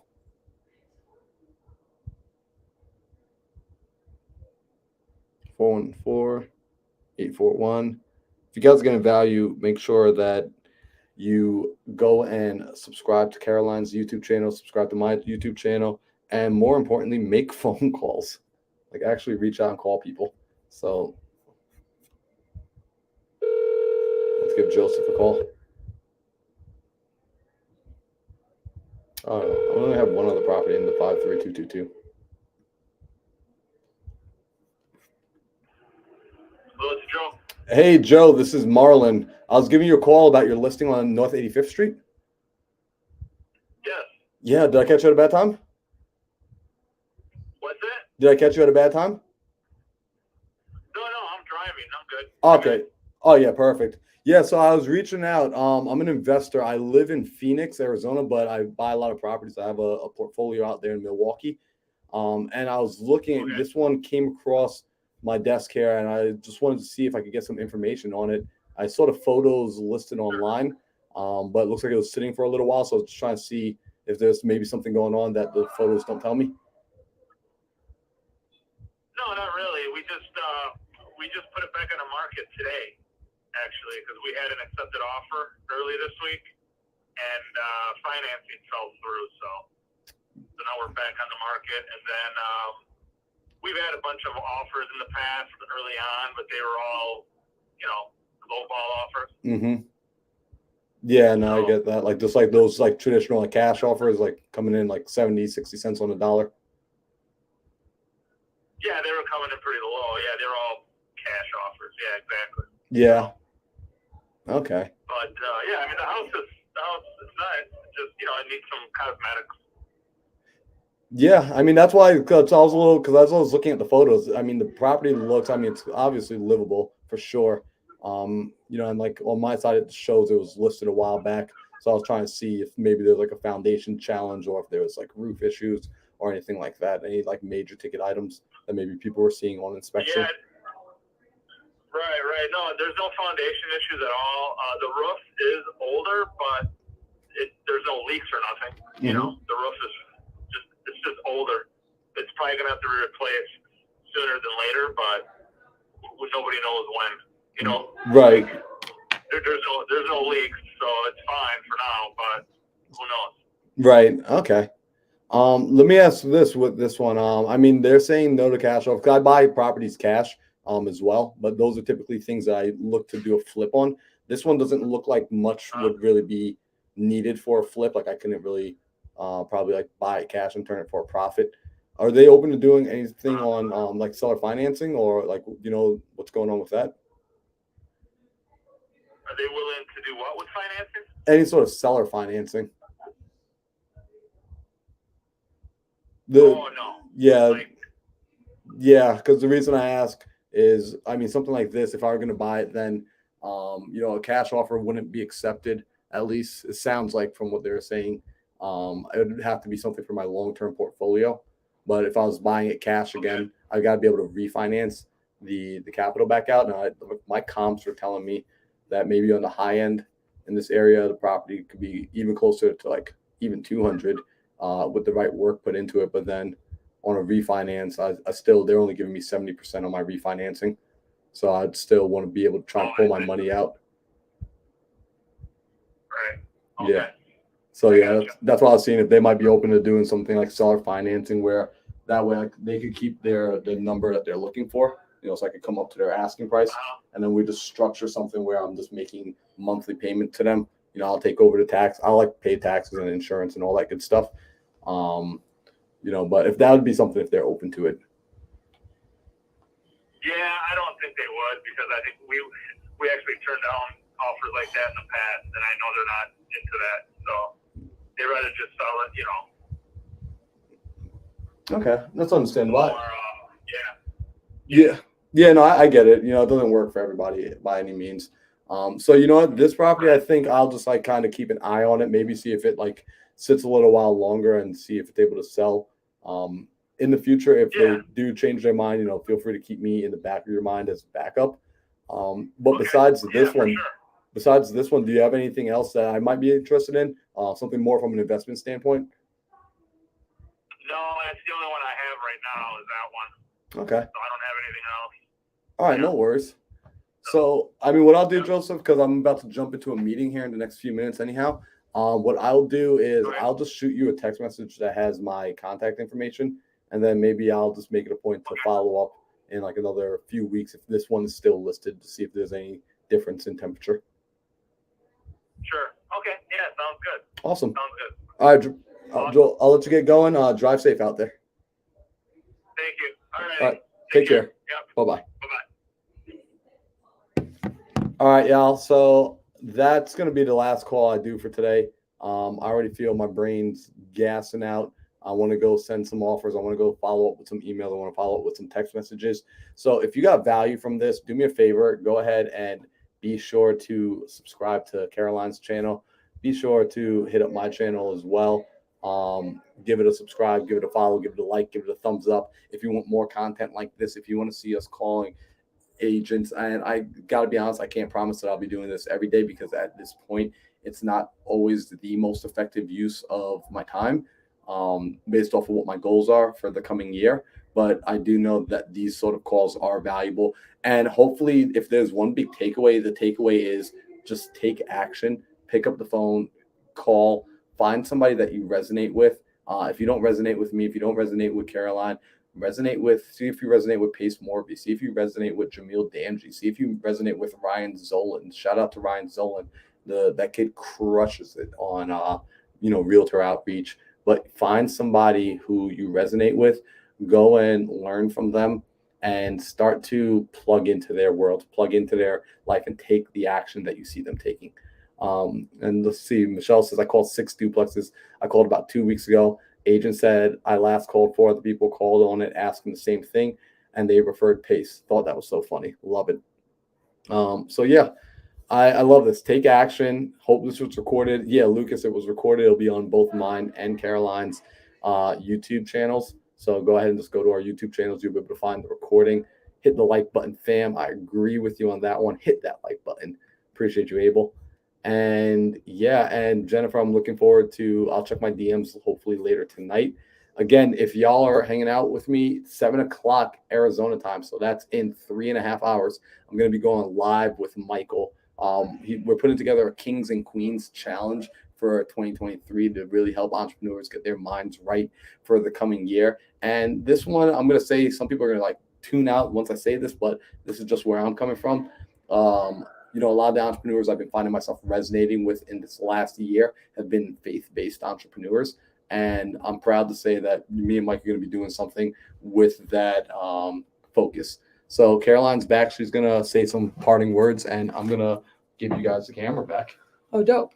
Well, actually, I need some water. I'm going to do more than, yeah, I know. I cut into that cake. It's pretty good. Dang. I don't know. My realtor's ready for a phone call. So he just texted me, he said, phone tag, you're it. I have no idea what Marlon said. I was letting him finish up a phone call, what I thought he was doing. This is super helpful. I'm glad this was helpful for you guys. All right, I'm going to make one more phone call.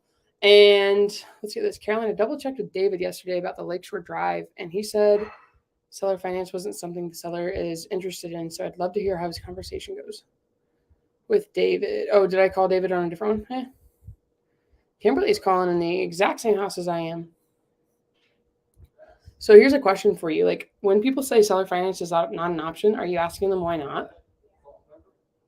And then what I would follow up with is, hey, no sweat. I would like to just be in your back pocket. If I could just be an option, you know, in the 11th hour, if things don't work out, I'd like to help you out.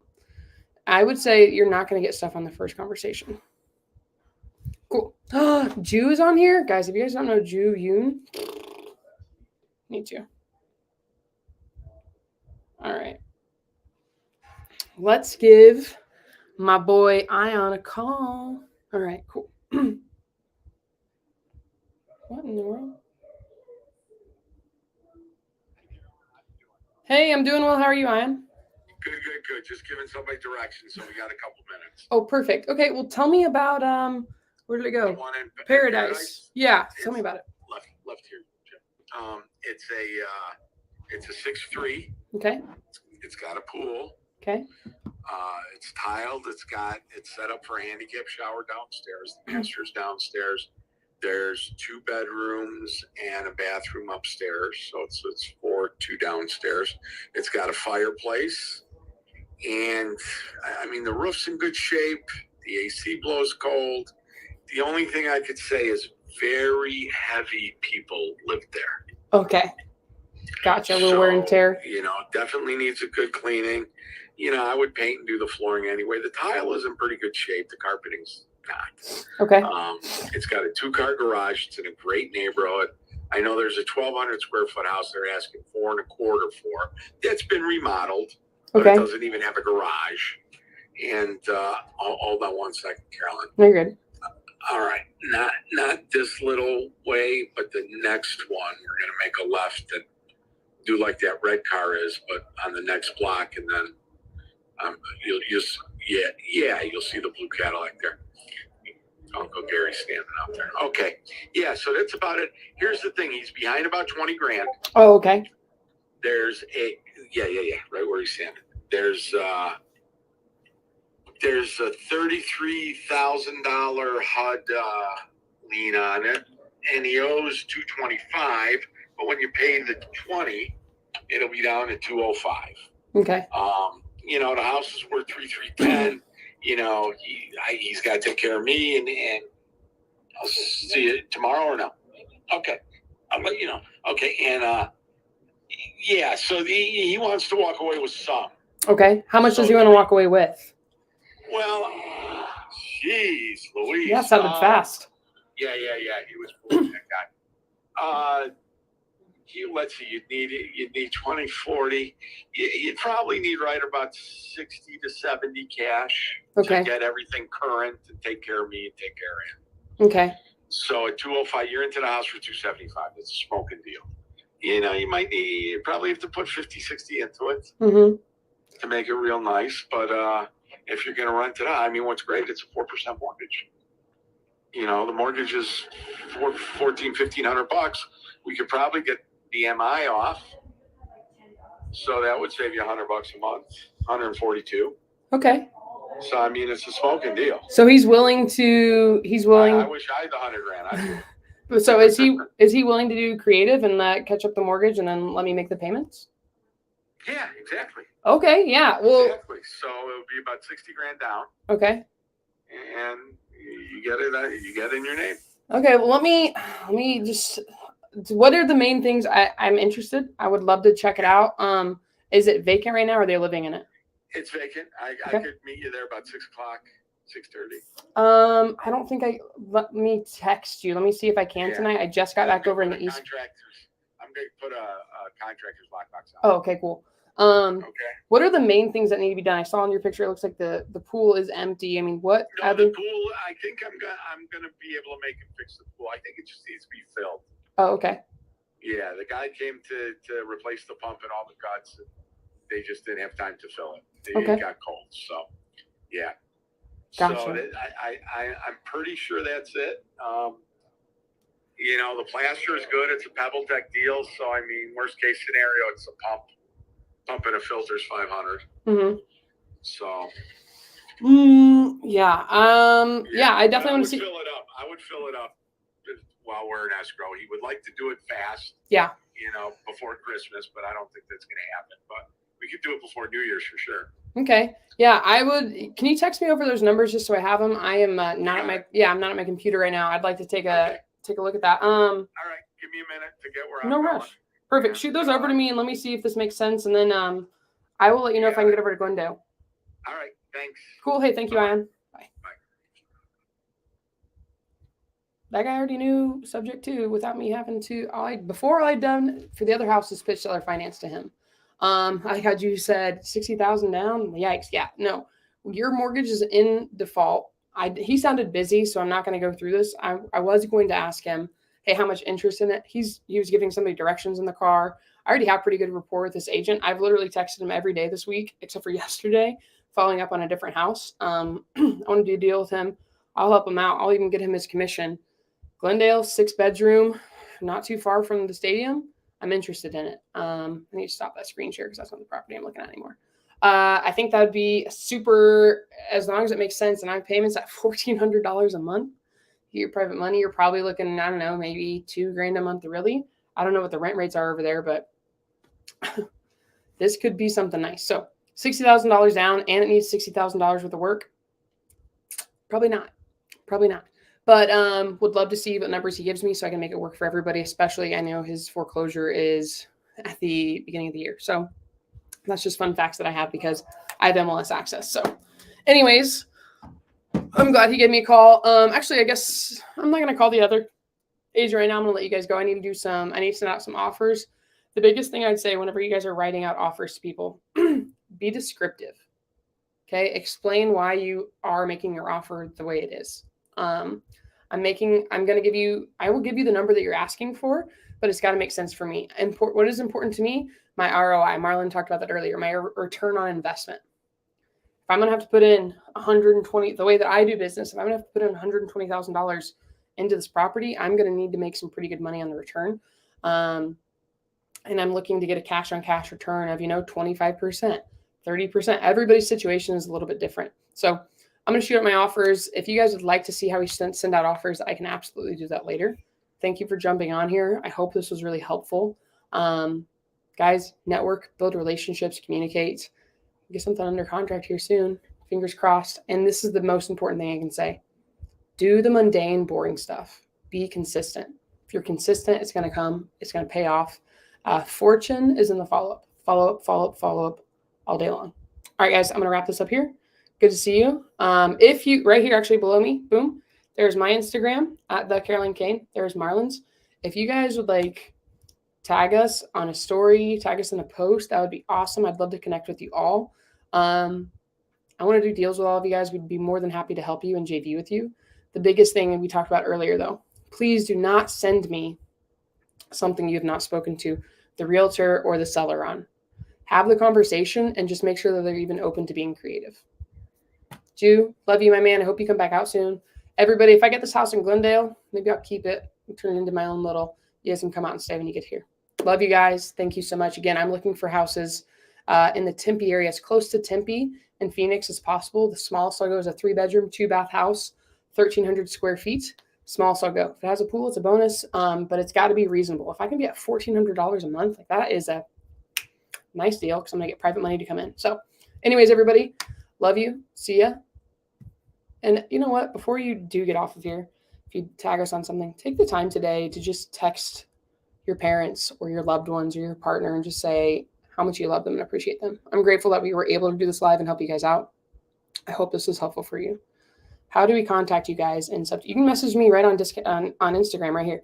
I will say this. It's been weird on Instagram. It's been hiding posts. So you can comment on a post and say, hey, I just DM'd you, and then I can find you from there. Message us on Instagram. That's really quick. That's all I got. So, guys, enjoy the holidays. Don't take your foot off the gas. This guy's in foreclosure. There are people that need help. Wholesaling is still going on. There are motivated sellers. You just need to find them. It is literally a numbers game. I'm good. I'm glad this was helpful, everybody. See you later.